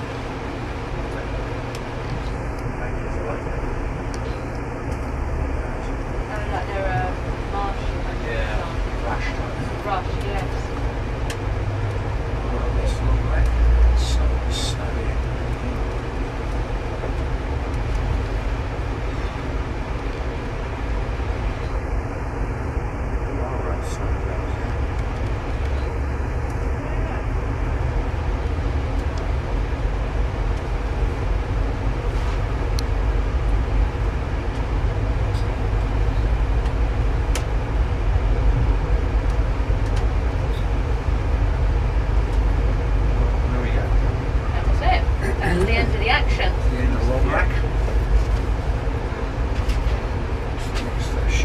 stop, the next scheduled stop is Karamat. How Not far? very long.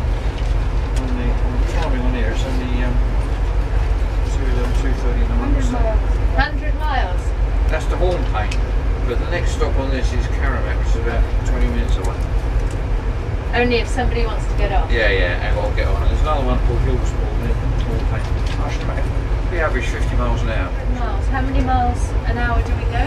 Well, we should be able to average at least 50, allowing for some slowdowns. So a couple of hours. Yeah. What's the time now? Oh, it's 6 o'clock. Dark then, Yeah, 10 to 7. Must have been 6 messages.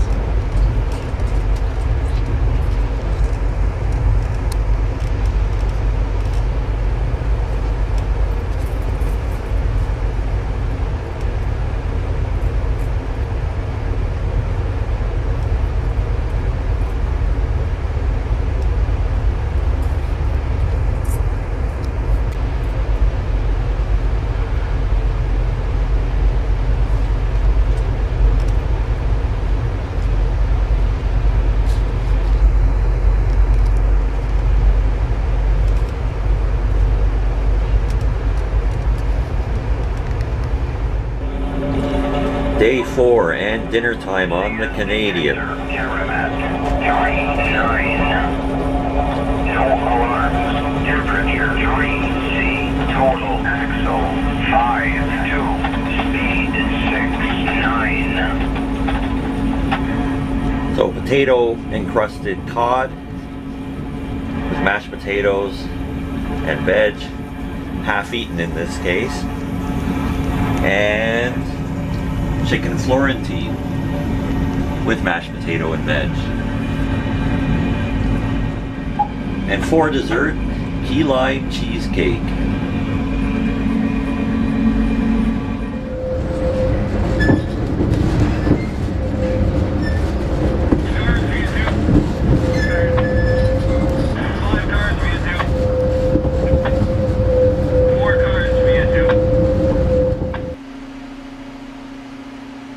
It is 9:14 p.m. and we are currently in Hornpain, Ontario. We're supposed to depart at 6:39, so we're running approximately 2.5 hours late. However, the VIA crew has informed us that they expect an on-time arrival in Toronto tomorrow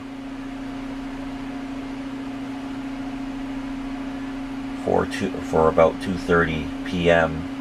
So it appears that Via Rail's schedule is sufficiently padded so that they can make up the time before they reach Toronto.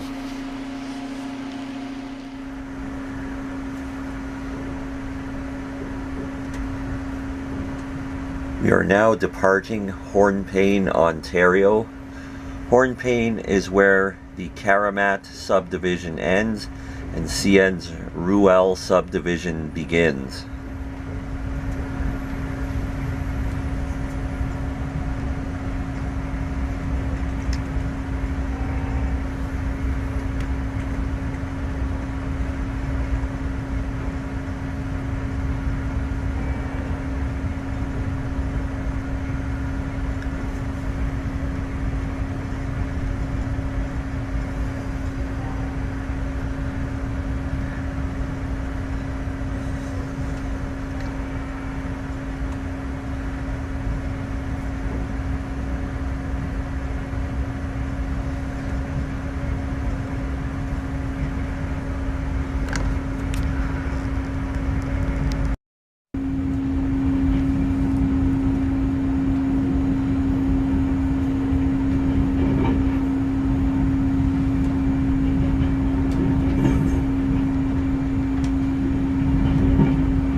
day 5 of our eastbound trip on Via Rail's Vancouver to Toronto Canadian.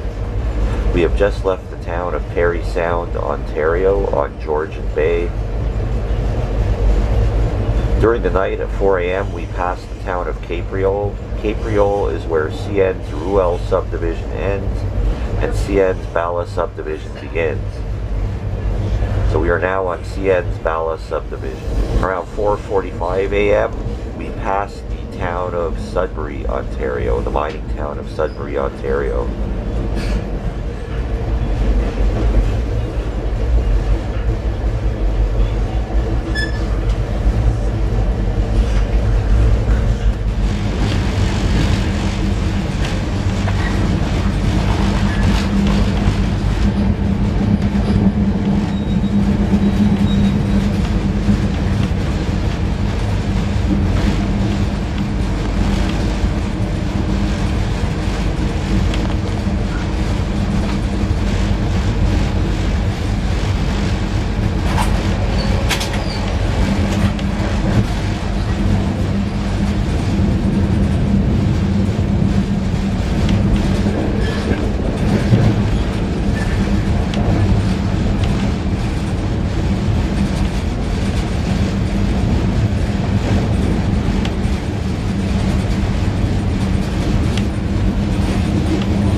So day 5, brunch, last day and last meal of our eastbound trip on the Canadian.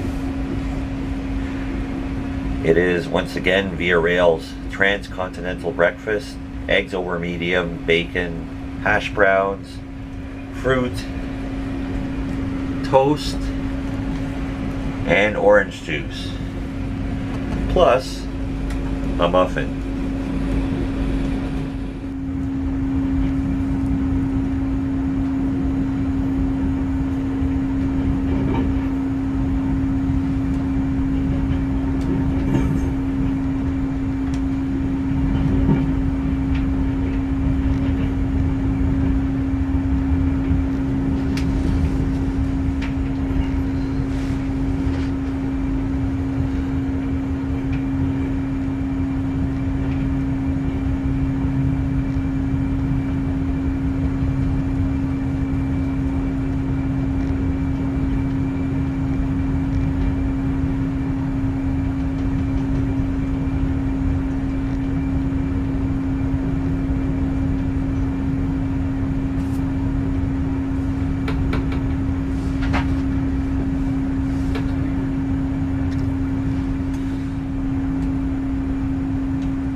We are entering Washago, Ontario. Last stop for Via Rail's Canadian before reaching its final terminal of Toronto, Ontario.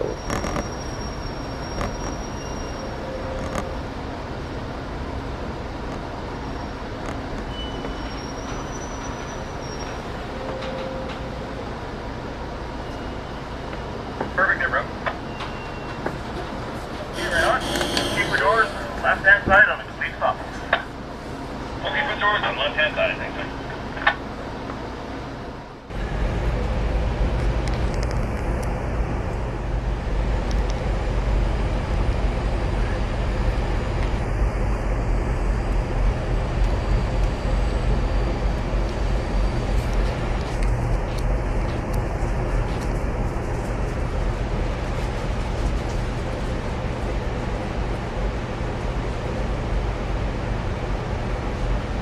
Good morning, folks. Back to have your attention, please. We're just leaving Washago, Ontario. That's the last stop before we drive into Toronto Union Station. Washago is actually roughly 2 hours away from Toronto, so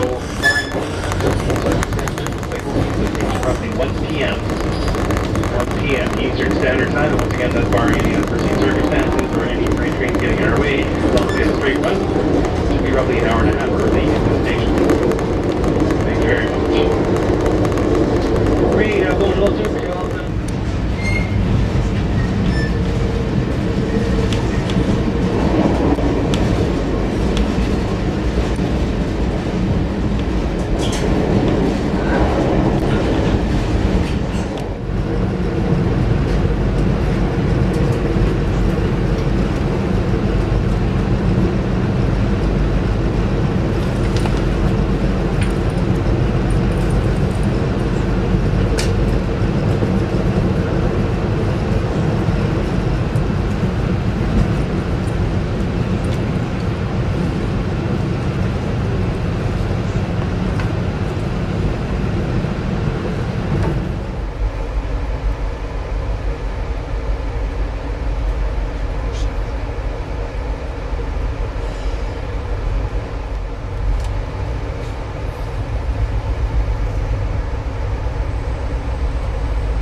If you're making a connection to another Via Rail train in Toronto, please note that your baggage will not automatically be transferred. You must collect any checked baggage from the station baggage counter and carry them onto your next connecting train. If you plan on making purchases on board your next train, only credit cards and Via Rail gift cards are available for purchase at the ticket counter. Right. They do not take cash on board the train. Yeah. Prior to that, Smoking is not permitted on the platform or in Union Station. Your checked baggage may be claimed inside the station approximately 20 minutes after the arrival of the train. On behalf of myself, your service manager, Free and Thomas, and the entire crew, we thank you for choosing Via Rail Canada and wish you a pleasant day. Book time right now, it is 12:20, à la gare de Toronto, notre destination finale, dans environ votre cabine jusqu'à ce que le train s'arrête complètement dans le terminal. Nous vous demandons des prudents à ce que descendez du train et des attentes sont préposées sont postées à la porte pour vous aider. I'll have to do it retrospectively when we Yes, get we'll there. make sure they use this Yeah. compass trip. Yeah. Okay. That'd be worth it's doing really if we were coming back. I mean, we're coming back with your tour. Not on this train in the short term, but I might be on the train in the longer term, You yeah. could come back for on the free. yeah. Okay. Good tip. Yeah, that does sound. Unless they change it, you never know. Yeah. Well, I mean, you don't need I'll talk to the beer desk at I gotta change it. yeah, see what they're saying. Yeah. I didn't want to put on. Yeah. It's worth a try, isn't I'll it? speak to the desk at the We beer should desk. do that as well. Have fun, everybody. Yeah, Yes. thanks. Nice to meet you. See you again sometime on the Yeah, train. safe trip home. Oh dear.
both ways, really. Yeah. I mean, it's experience both ways.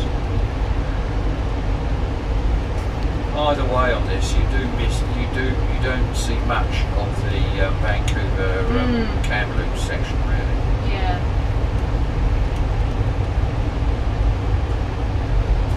But you know, I know. Yeah. Unless they change the timetable again. Yeah. Who knows?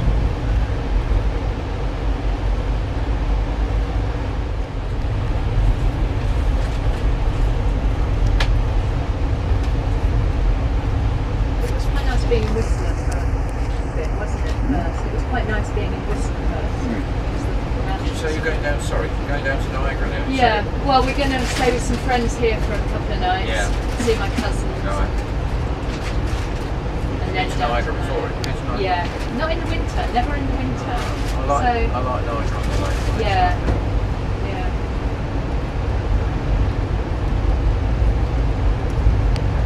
I always thought sometime over the years we might have stayed at the Prince of Wales Hotel down there. I haven't seen that. It's Niagara on the lake. Yeah. It's that old Victorian sort of Oh, hotel. yeah, like the Victoria Falls Hotel in Zimbabwe, yeah. Very nice. Yeah.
We are now arriving at Toronto Union Station.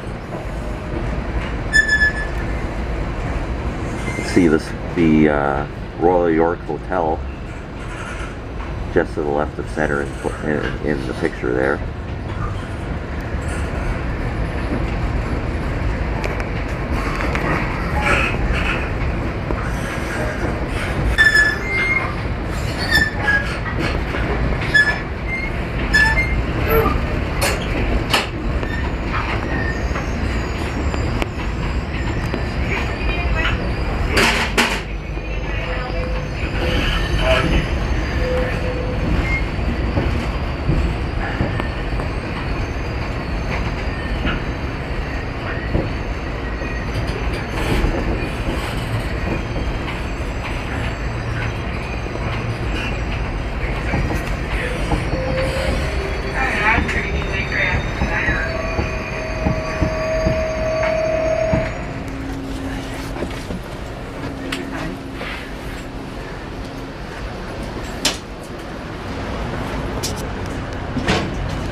Well, here we are.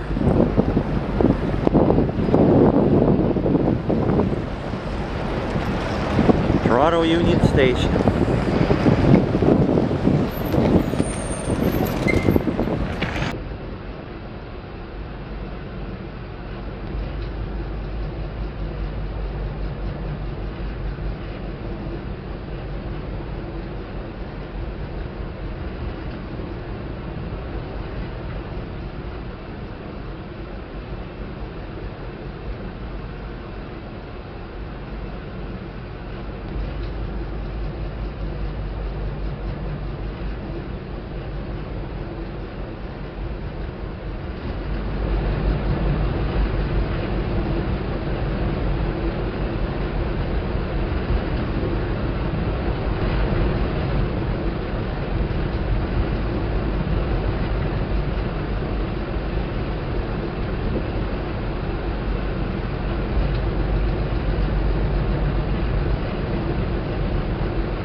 Welcome aboard train number 64 en route to Montreal.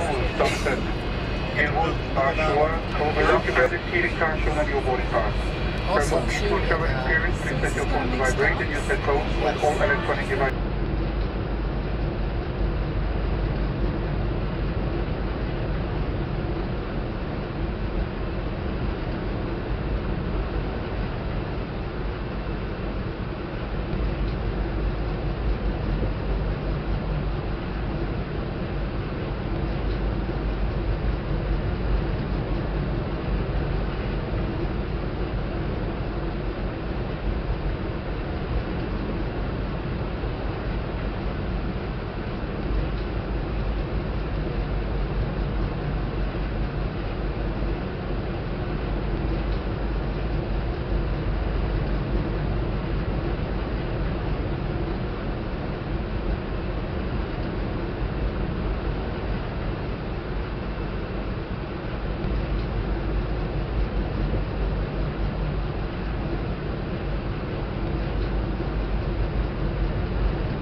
gare de Commerce.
de la gare de Kingston, en envoyé tous de notre directeur de service de 64 en direction de Montréal.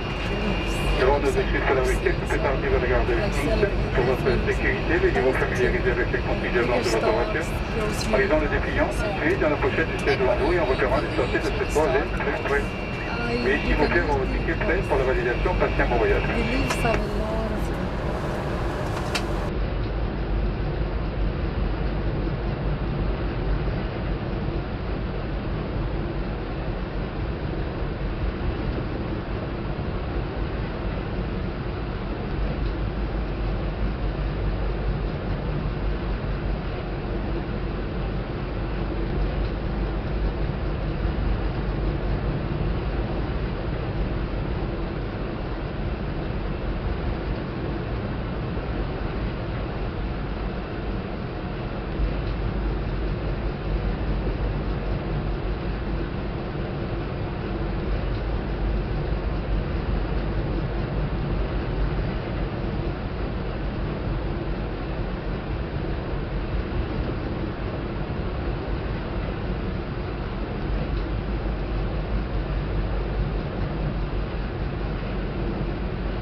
avant de quitter le train.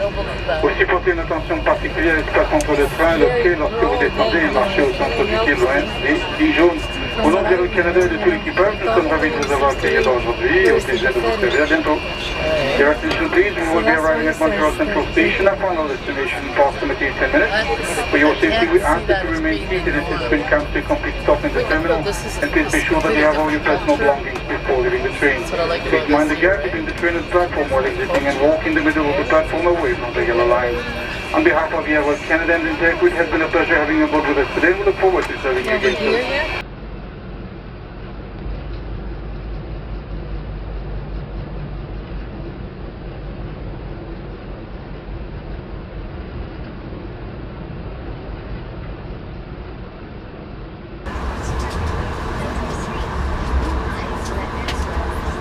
Machine Yard.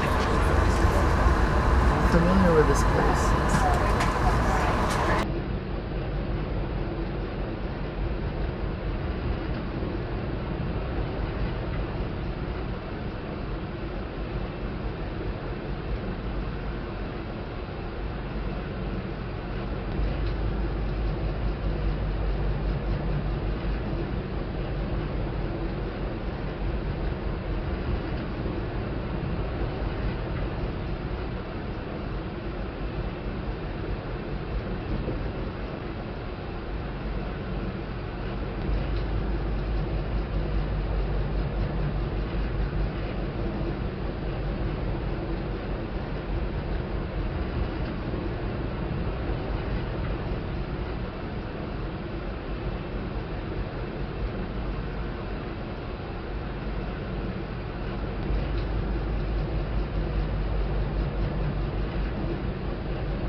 Thank you.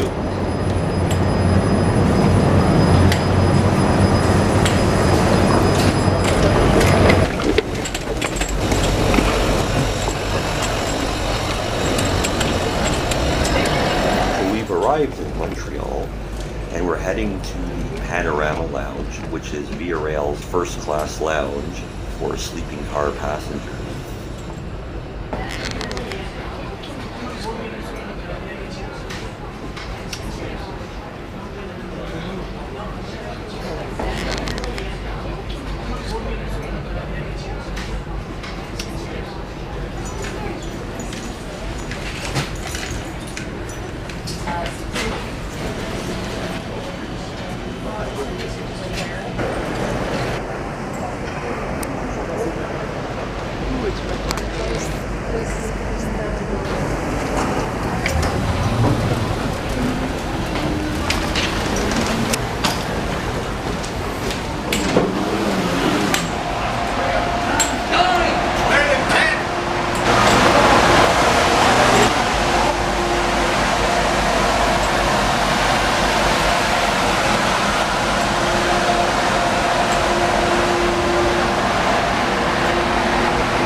Please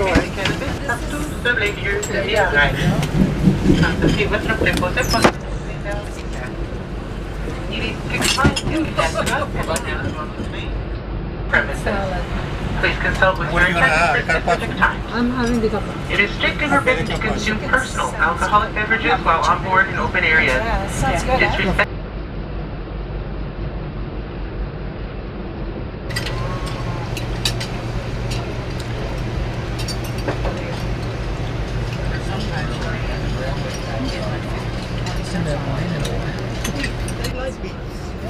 So dinner time on the ocean. Oh, thank you. Sorry. Thank you, sir.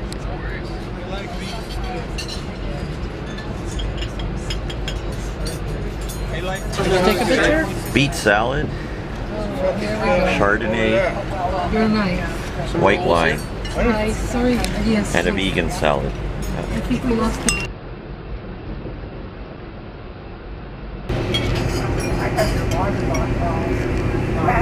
And dairy-free chicken and potatoes. Did you get mine? I did. And for dessert, cherry cheesecake and a dairy-free Nanaimo bar. It's at this point that I should probably mention that reservations for meal times are made beforehand. In this case, for our meal in the dining car tonight, reservations were made before boarding in the Panorama Lounge in Montreal Central Station. And for tomorrow, meal reservations will be made at breakfast time when we go for breakfast in the dining car.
Coordinator's job is to teach you stuff, learning stuff. So I'm going to teach you a little bit about the train. If you have any information that you can give to me, I appreciate it. So I'm always open for suggestions and add-ons. Most of my presentations will be happening in the service car where the red seats are. There will be tomorrow afternoon a wine tasting that will happen in here. A little bit of information about the ocean train. It had its first run from Montreal to Halifax on July 4th, 1904. So we just celebrated 121 years of... I just got started if you want to join us. I'm gonna go grab you some glasses. So the distance between Halifax and Montreal or vice versa is 1,346 kilometers. If you go in miles, 826 miles. We have 27 stops total. There are some stops where nobody is scheduled to get on or off. So when that happens, the engineers will slow down. If somebody is standing on the platform, they will ask, are you traveling with us today? If the person says yes, we'll pull up, we'll get them on board, and we'll continue on our journey. Most of the time, it's people taking pictures or videos. You're gonna see tripods all along the route. People love taking pictures and videos of the train. So if they say, no, we're just taking videos, we continue on our route. So 27 stops total. CN, Canadian National, is the freight trains. They own the tracks. So there are some times that we have to sit still and let the freight trains go by because they have priority. So that could be one of the things that could delay us throughout the night or tomorrow throughout the day. So today on the ocean equipment, we have two different types of equipment. The car that we're sitting in right now is a Renaissance economy coach car. So all of our Renaissance cars have the outside shell a greenish color, like my scarf here. The inside of the cars are all bluish, as well as the sleepers. So if you're in sleeper 30, 37, 38, 39, you would be in a Renaissance sleeper. We also have HEP equipment. So the HEP equipment would be stainless steel on the outside. The inside is all refurbished and it's a brown leather upholstery that's on there. The HEP equipment was built in the 1950s. They've all been refurbished.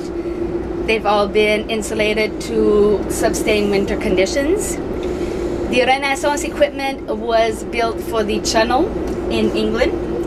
Whoever had started this project went bankrupt. So Canada purchased the already started equipment, finished building them, and we've been running them. 10 years ago when I started working at Via Rail, we would just run either Renaissance or HEP. It was one full Renaissance train or one full HEP train. The HEP train would only come at Christmas time and we would call that the special train. Throughout the years, there are some parts that haven't been able to be replaced because, again, it was built for England or for the US in the 1950s or in the 1980s. So the parts are not being built anymore. So they had to decommission some of the cars, and in order to make two full sets of trains, one for each direction, we had to combine the two types of equipment. So I'm gonna start at the front of the train and I'm gonna make my way back here and I'm gonna explain the different types of equipment that you're gonna see along the route. I highly suggest if you're in the Renaissance cars to go up to the HEP equipment. Car 40, 41 is the HEP equipment sleepers. If you're in 4041, I suggest you come back here and visit the Renaissance cars just to see the different types because it's completely different, the sleeping accommodations. It's pretty neat. So all the way at the front today we have three engines. The engines were built in the early 1980s by GM. They run approximately 3,000 horsepower, 16 cylinders, and can reach up to a speed of 153 kilometers an hour. I've never seen them go 153. 147 was the highest I've ever seen. I tend to feel like they go faster in the Quebec region, and I think the reason is because the tracks are in better condition than throughout New Brunswick. So those would be the three engines. Following the engines, we have the baggage car. The engineer's job is to take care of the luggage. So if you have registered luggage, it would be right behind the engines. Following the engines, following the baggage car, we have three HEP sleepers. So 40, 41 is for passengers. The third one is for us crew. Some of us will be sleeping in there tonight. The HEP sleepers all have a communal washroom. They all have a communal shower. And they have three different types of sleeping accommodations. So you have the berths, the roomettes, and the actual bedrooms.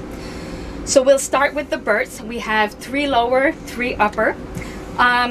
It's about the width of this. So when you walk in there, you're gonna see 2 benches similar to this. We remove the table. The 2 couches go in like this. We put a mattress on top. We make the bed. We close the curtains. Those are your accommodations for the night. The upper berth is very similar. However, it's up top. When you go into an airplane and they put the luggage and they clamp, it looks exactly like that. But when we pull it down, there's a mattress in there. So we make up the bed with a nice white sheet. We close the curtains. We give you a ladder. Those would be your accommodations if you're in an upper berth. So then we go into the roomettes. So we've got 4 lower, 4 upper. So the roomettes are single person accommodations. You can't fit 2 people in there. It's very small. It's about the width of this. So you go in, you sit on your little bench. Right in front of you here is the toilet bowl. Luckily there's a cover, so you don't have to watch that stuff. Yeah. In front of you there's a big mirror. Underneath the mirror is your bed. So the bed pulls out over top of the toilet, over top of the bench. The door closes, it latches, and that would be a lower roomette. Upper roomette is very similar, except the bed is not underneath the mirror. It's behind you like a Murphy bed. So we clamp, comes down on top of the sofa, on top of the toilet. The door closes, it latches, and that would be an upper roomette. And that's why the communal washroom comes in handy. You don't have to put your bed away. You can go use the communal washroom. Then we've got 4 actual bedrooms, A, B, C, D. They all have individual bathrooms. They all have the double bunk beds. Room A has a fold-out couch, so now we can accommodate a family of 3 in room A. B is the standard 2 bunk beds. C and D has a retractable wall. So now we can accommodate a family of 4. Or we can put the wall and have couples in C and a couple in D, like normal. So those would be your 3 types of sleeping accommodations in the HEP sleepers. So we have 3 of those. Following the 3 HEP sleepers, we've got 2 HEP coach economy cars. So it's double seats on each side. The space, and I heard you say this earlier and I loved it, the space for your leg is wider. And the fun part about those cars is right now everybody's sitting backwards except for us 4. In the HEP coach cars, we can turn the seats around. So everybody would be facing forward. These ones here, you can't move them. So that's the difference between the HEP coach and the Renaissance coach. Following the 2 HEP coaches, you're gonna find 1 big empty car. Along the walls, there are the flags of the provinces of the Maritimes, as well as Quebec, and the Acadian flag with a little description of each province. There's also a freezer, a closet, and a cage for our storage. The sole purpose for this car is so that we could connect the HEP equipment to the Renaissance equipment. So they've converted 1 car, the coupling, so we could attach. So we call it the transition car. We go from HEP to Renaissance and vice versa. Following the transition car, you're gonna find the exact same car as this. The only difference is this one has wheelchair accessible. There's a space right here for the wheelchair, as well as a huge washroom. So if we have passengers in economy that need wheelchair accessible, we use this car. It's very rare that we use it for that purpose, so they let me use it for alcohol presentations in here. When you serve alcohol on a moving vehicle, there needs to be a seat for every single person. So should I do this in the service car, right now I wouldn't be able to serve you some champagne because I only have 8 seats. So tomorrow, when we do the wine tasting, it'll be here. Everything else will be in the service car. So the economy Renaissance coach car is in service. You'll find some people in there. Following the exact same car as this, you're gonna find a service car. The service car has red seats, it has Wi-Fi. That one has a canteen accessible to everybody.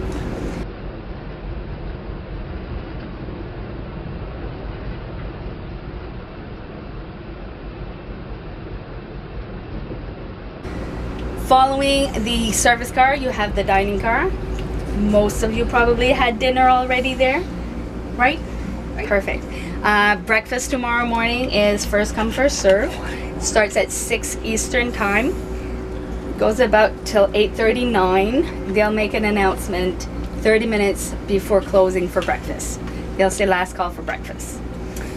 While you're having breakfast, somebody will come by and do reservations for lunch. So that's how it works for breakfast and lunch tomorrow. Following the dining car, you have another service car that is only accessible for sleeper passengers. It also has the red seats, it also has the Wi-Fi, and it has a coffee station. So coffee, tea, hot chocolate is free. If you go to the coffee station and it's empty because I'm back here talking, you can go to the other service car at the canteen and they'll provide these items for free as well. Water is provided by your attendant. At the canteen, they might ask you what car you're in or who your attendant is. That just tells us that you're actually in sleepers. Following the service car, we get into the Renaissance sleepers, so 30, 37, 38, 39. All the cars have 10 rooms except for car 30. They all have double bunk beds. They all have individual bathrooms. From 1 to 6 has showers. From 6 to 10, no showers. And you might notice car number 30 only has 9 rooms. And the reason for that is because we took room 9 and 10. We made it bigger for wheelchair accessible. So room 30, or car 30, room 9 is wheelchair accessible. It's huge.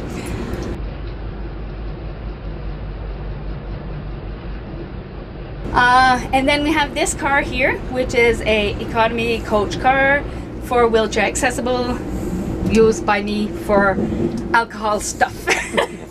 Behind us here is an empty baggage car, because when they return on Wednesday, they're going to take the engines from the front there and put them here. This is going to become the front of the train. That's it. That's the ocean. Any questions? So we've returned to our sleeping car, and our attendant has agreed to let me film how the burrs are made up for nighttime use.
Leaving Montreal, we traversed CN's St. Hyacinthe subdivision.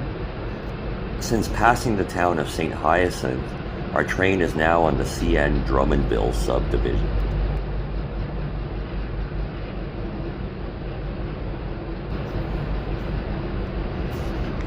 At Charny, Quebec, our train will leave the Drummondville subdivision main line and proceed onto the CN Bridge subdivision branch line over the St. Lawrence River to Saint Foy, where there is a shuttle connection for passengers going to Quebec City.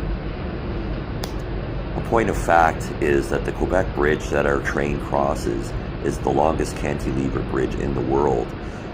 This bridge collapsed twice during construction, killing 88 workers before finally being completed in 1917.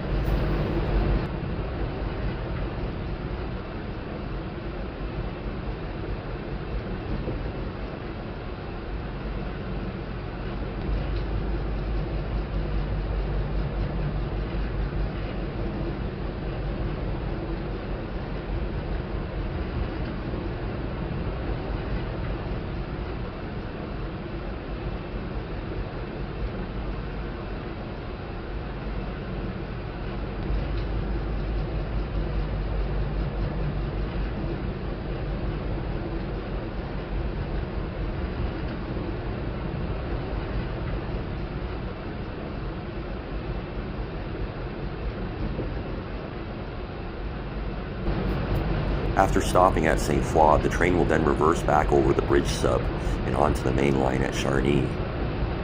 Proceeding forward again, our train leaves Charny and will pass CN's Joffre Yard and head east over the Montmagny subdivision.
is now about 6:10 a.m.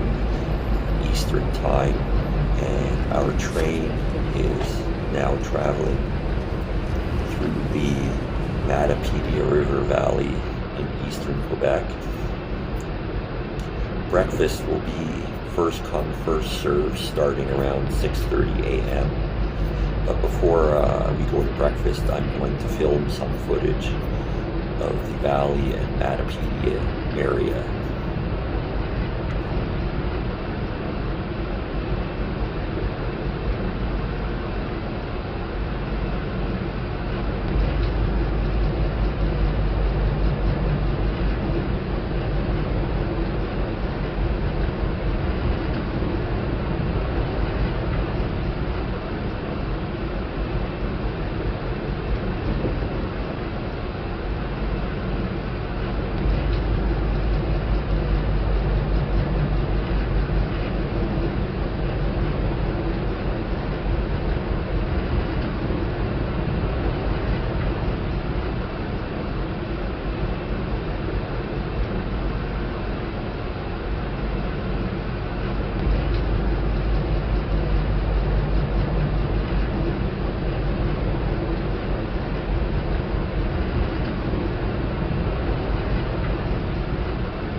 Thank you.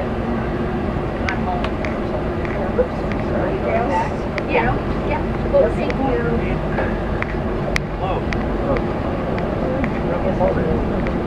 Yes. Different, but yes.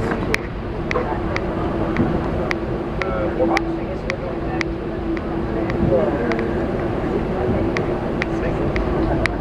Or, yeah, 4 bucks. Yeah. Yeah.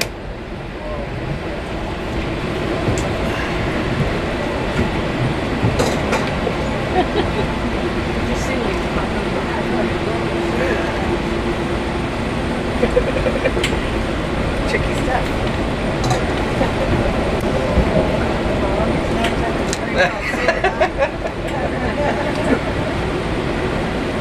Oh, yeah.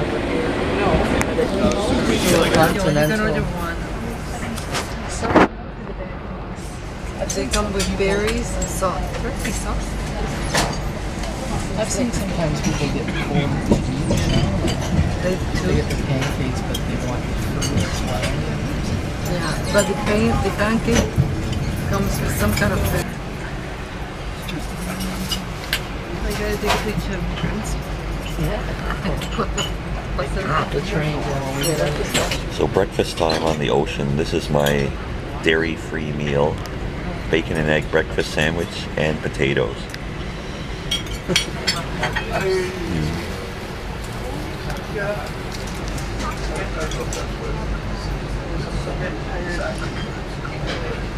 You know how to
So this is our berth set up for daytime use. As you can see, there's 2 armchairs on either side of a big picture window.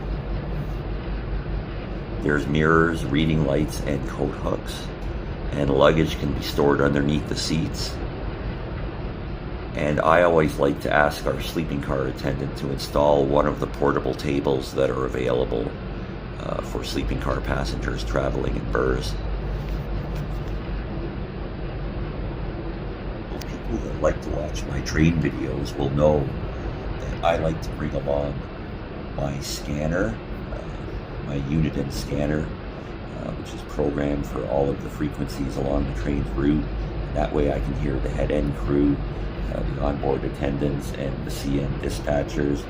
And I also like to bring along my Garmin as well, my GPS, so I can see exactly where the train is. One of the things that should be mentioned is that berths do not have a 120 volt outlet like the bedrooms and roomettes do, so there's no outlets in the berths. So what I've done is I like to bring along a 20,000 milliamp hour charger pack to run my scanner and GPS, and that 20,000 milliamp hour battery pack will run my scanner and GPS both continuously for about 24 hours, which is long enough for this train route. I also have a 10,000 milliamp hour charger pack for my camera battery charger. As an alternative, you can also charge your camera batteries or cell phone in the washroom, as there is a 120 volt outlet in the communal washroom. So one of the perks that VIA provides its passengers is these handy route guides that describe the route, the ocean's route from Montreal to Halifax. And now I'm not going to go into great detail about the scenic points noted in this route guide, because we'll be seeing a lot of them from the train, and I'll be calling them out as our train traverses eastern Quebec and the Maritimes today. But to start off with, you can see it has information on the major cities like Montreal, St. Lambert, St. Hyacinthe, Drummondville, St. Foy, Montmagny, La Pocatière, Rivière-du-Loup, Trois-Pistoles, Rimouski, Montjoly, Sayabec, Amqui, Matapedia, Campbellton, New Brunswick, Charlot, New Brunswick, Jacquet River, New Brunswick, Petit Roger, New Brunswick, Bathurst, Miramichi, Rogersville, Moncton, Sackville, Amherst, Spring Hill Junction, Truro, and Halifax, Nova Scotia. So one of the things I often get asked is, how much does this trip cost? So here I've included a screenshot of our reservation for this trip on the ocean to Halifax. And as you can see, there's 2 adult fares, one for me, one for my wife. And the fares are broken down into 2 parts. The first line is the berth discounted fare. That's the fare for the ocean train from Montreal to Halifax. And the second line is the economy fare, and that is the fare for the connecting train from Aldershot to Toronto to Montreal. So as you can see, the economy fare is $143.50, and that is for the Aldershot to Toronto to Montreal train. And the berth discounted fare is $465.03, and that is for the actual ocean train, the sleeping car train from Montreal to Halifax. And that $465.03 includes the transit or transportation fare from Montreal to Halifax, and it also includes all your meals and your sleeping accommodation on board the train. And it is pretty good bang for your buck, considering if you had to rent a car and pay for hotels, gas, and food to go from Montreal to Halifax, it could easily cost you more money to do that than to take the train. And one last thing is a note about the berth discounted fare. When we booked this trip, we booked it on a Tuesday. VIA has a promotion called Discount Tuesdays, where they offer discounted fares if you book the trip on a Tuesday. So that's what we've done here. So there you can see the price for the trip.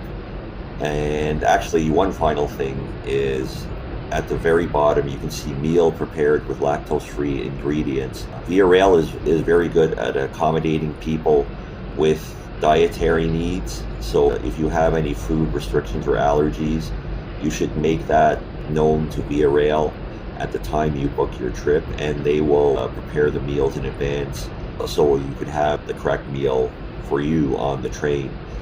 And another thing about accommodations is Via Rail is very accommodating to passengers with not just dietary needs, but also mobility needs. If you have a mobility impairment, you can make that known at the time of your booking, and they'll put in a service request to have red cap service, to have someone help you with a people mover to and from the train when you're at the station, and boarding assistance if that's what you need. So hopefully that sufficiently explains the fare structure and the cost of a trip on Via Rail's Ocean from Montreal to Halifax.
looks like it's a spring. Oh, yes.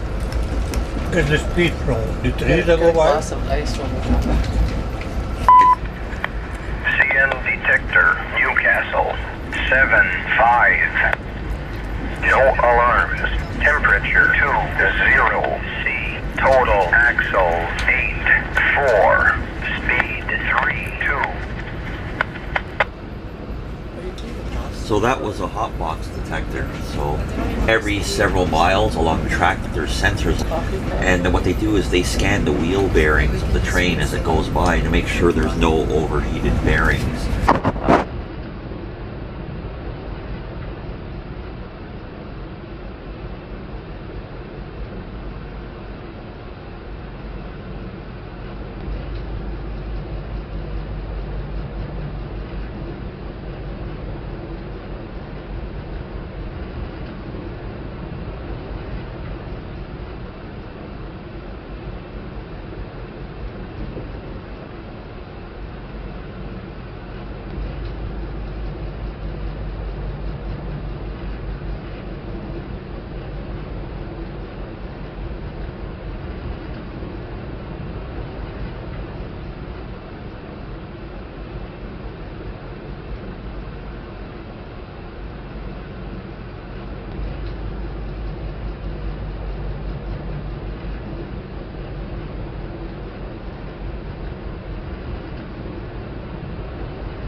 The 14 off 65 on Newcastle, Pacific Junction and North Junction.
Via 14 entering main track to mile 61.5, good Pacific conjunction with no restriction. See you there. Yep, sure.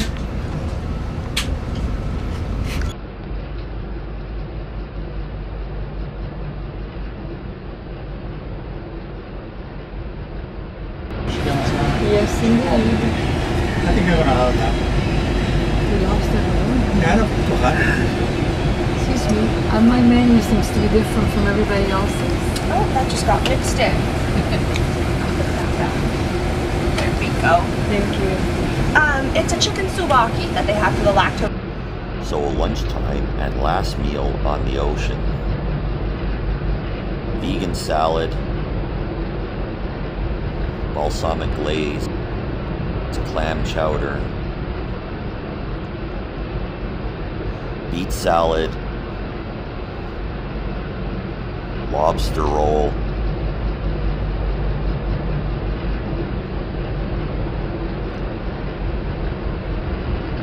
and the lactose-free meal is chicken and potatoes. For dessert, chocolate mousse and dairy-free Nanaimo bar.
After the train comes to a complex stop in the center.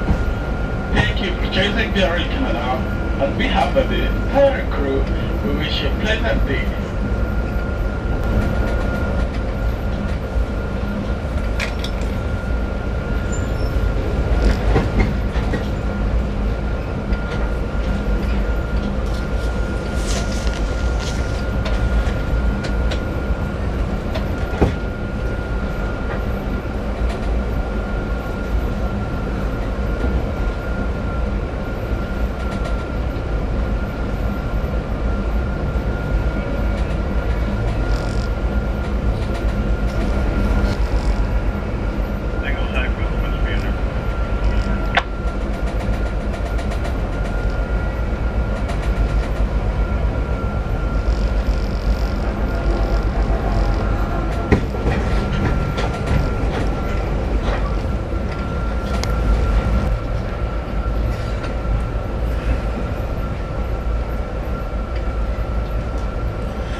Good afternoon. May I have attention, please? We'll be arriving at the Hammer station in approximately 10 minutes.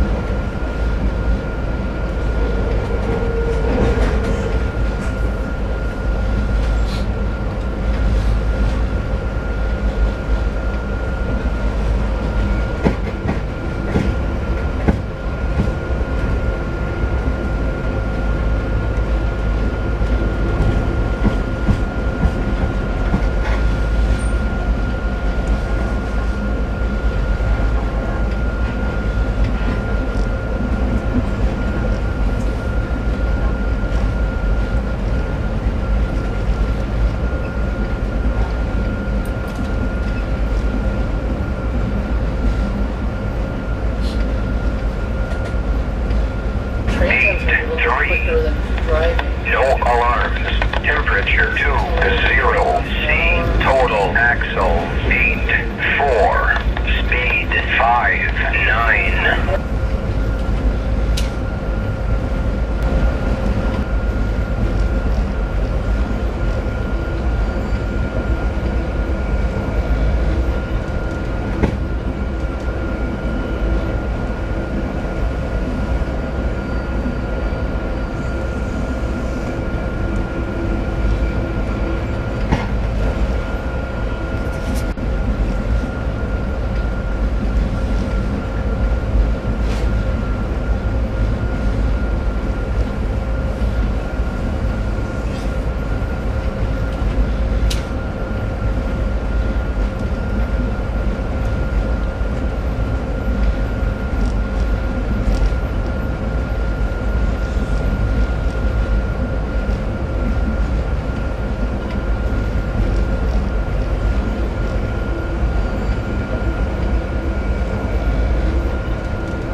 will notice that some of the still pictures that I've included in my video were taken from a car that is no longer in service on Via Rail's Ocean, and that car is the park car or the dome car shown here on the tail end of the Ocean in a picture that I've taken on a previous trip. Now these cars are still used on other Via long distance trains, but they are no longer used on the Ocean, and the reason for that has nothing to do with Via Rail's management, but actually has to do everything to do with decisions made by the host railroads that Via Rail operates on. In November of 2020, the old agreement between Via Rail and the Port of Halifax came to an end, and the Port of Halifax then informed Via Rail that after November, the space occupied by the turning track, where the train is turned around after arriving in Halifax, would be needed for another use.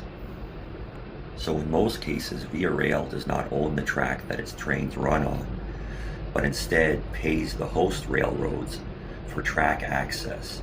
And these host railroads can include such entities as Canadian National or the Port of Halifax. This then presented a problem for Via Rail, because as you can see from the pictures, the Ocean would arrive in Halifax, locomotive first, and then it would be turned on the turning track so that the dome car at the tail end of the train was now where the locomotive was, and the locomotive would now be at the far end of the train, ready to depart Halifax, something that would no longer be possible without a turning track present. So as you can see from the pictures, the dome car used on the Ocean had to be coupled to the tail end of the train because there is no vestibule for passengers to pass through at the tail end of the dome car. So that is the reason it had to be used at the tail end of the train. So now with the loss of the turning track, what Via Rail had to do was make the train bi-directional, and to do that, they placed a baggage car at each end of the train, including the end shown here where the park car used to be. So that precluded the use of the park car or the dome car, and that is why there is no more dome car on the train. So as you can see, it's not Via's fault there's no more dome car on the Ocean, but rather an operational constraint forced upon Via by the host railroads. It's not an ideal solution, but at least it allows the train to keep running without the use of a turnaround track at Halifax. And as you can see from my video, it's still a great trip and one I would certainly recommend.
impression of this trip so far is it's been an amazing trip.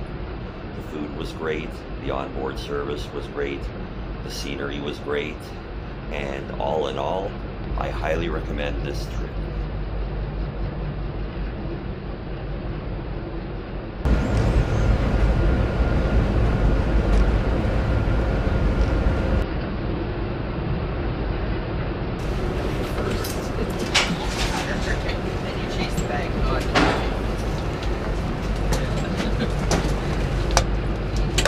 Have a good trip.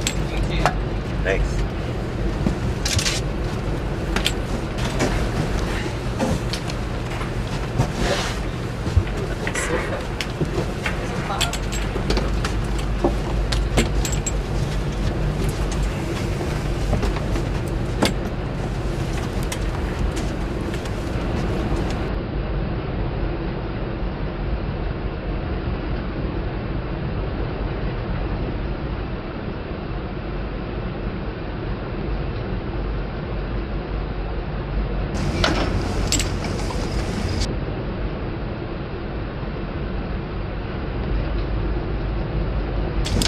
Thank you very much.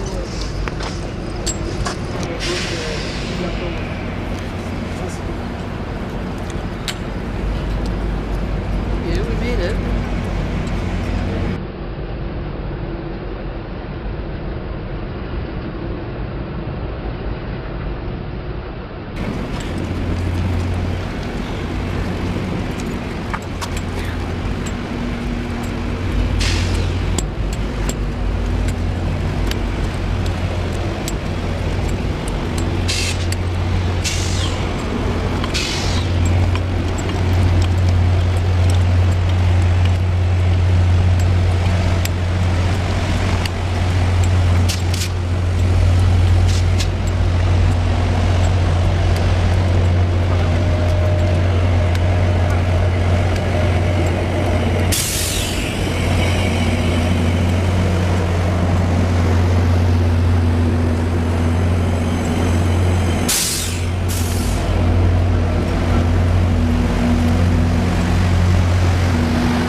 That concludes this video. Hope you enjoyed. Thank you for watching.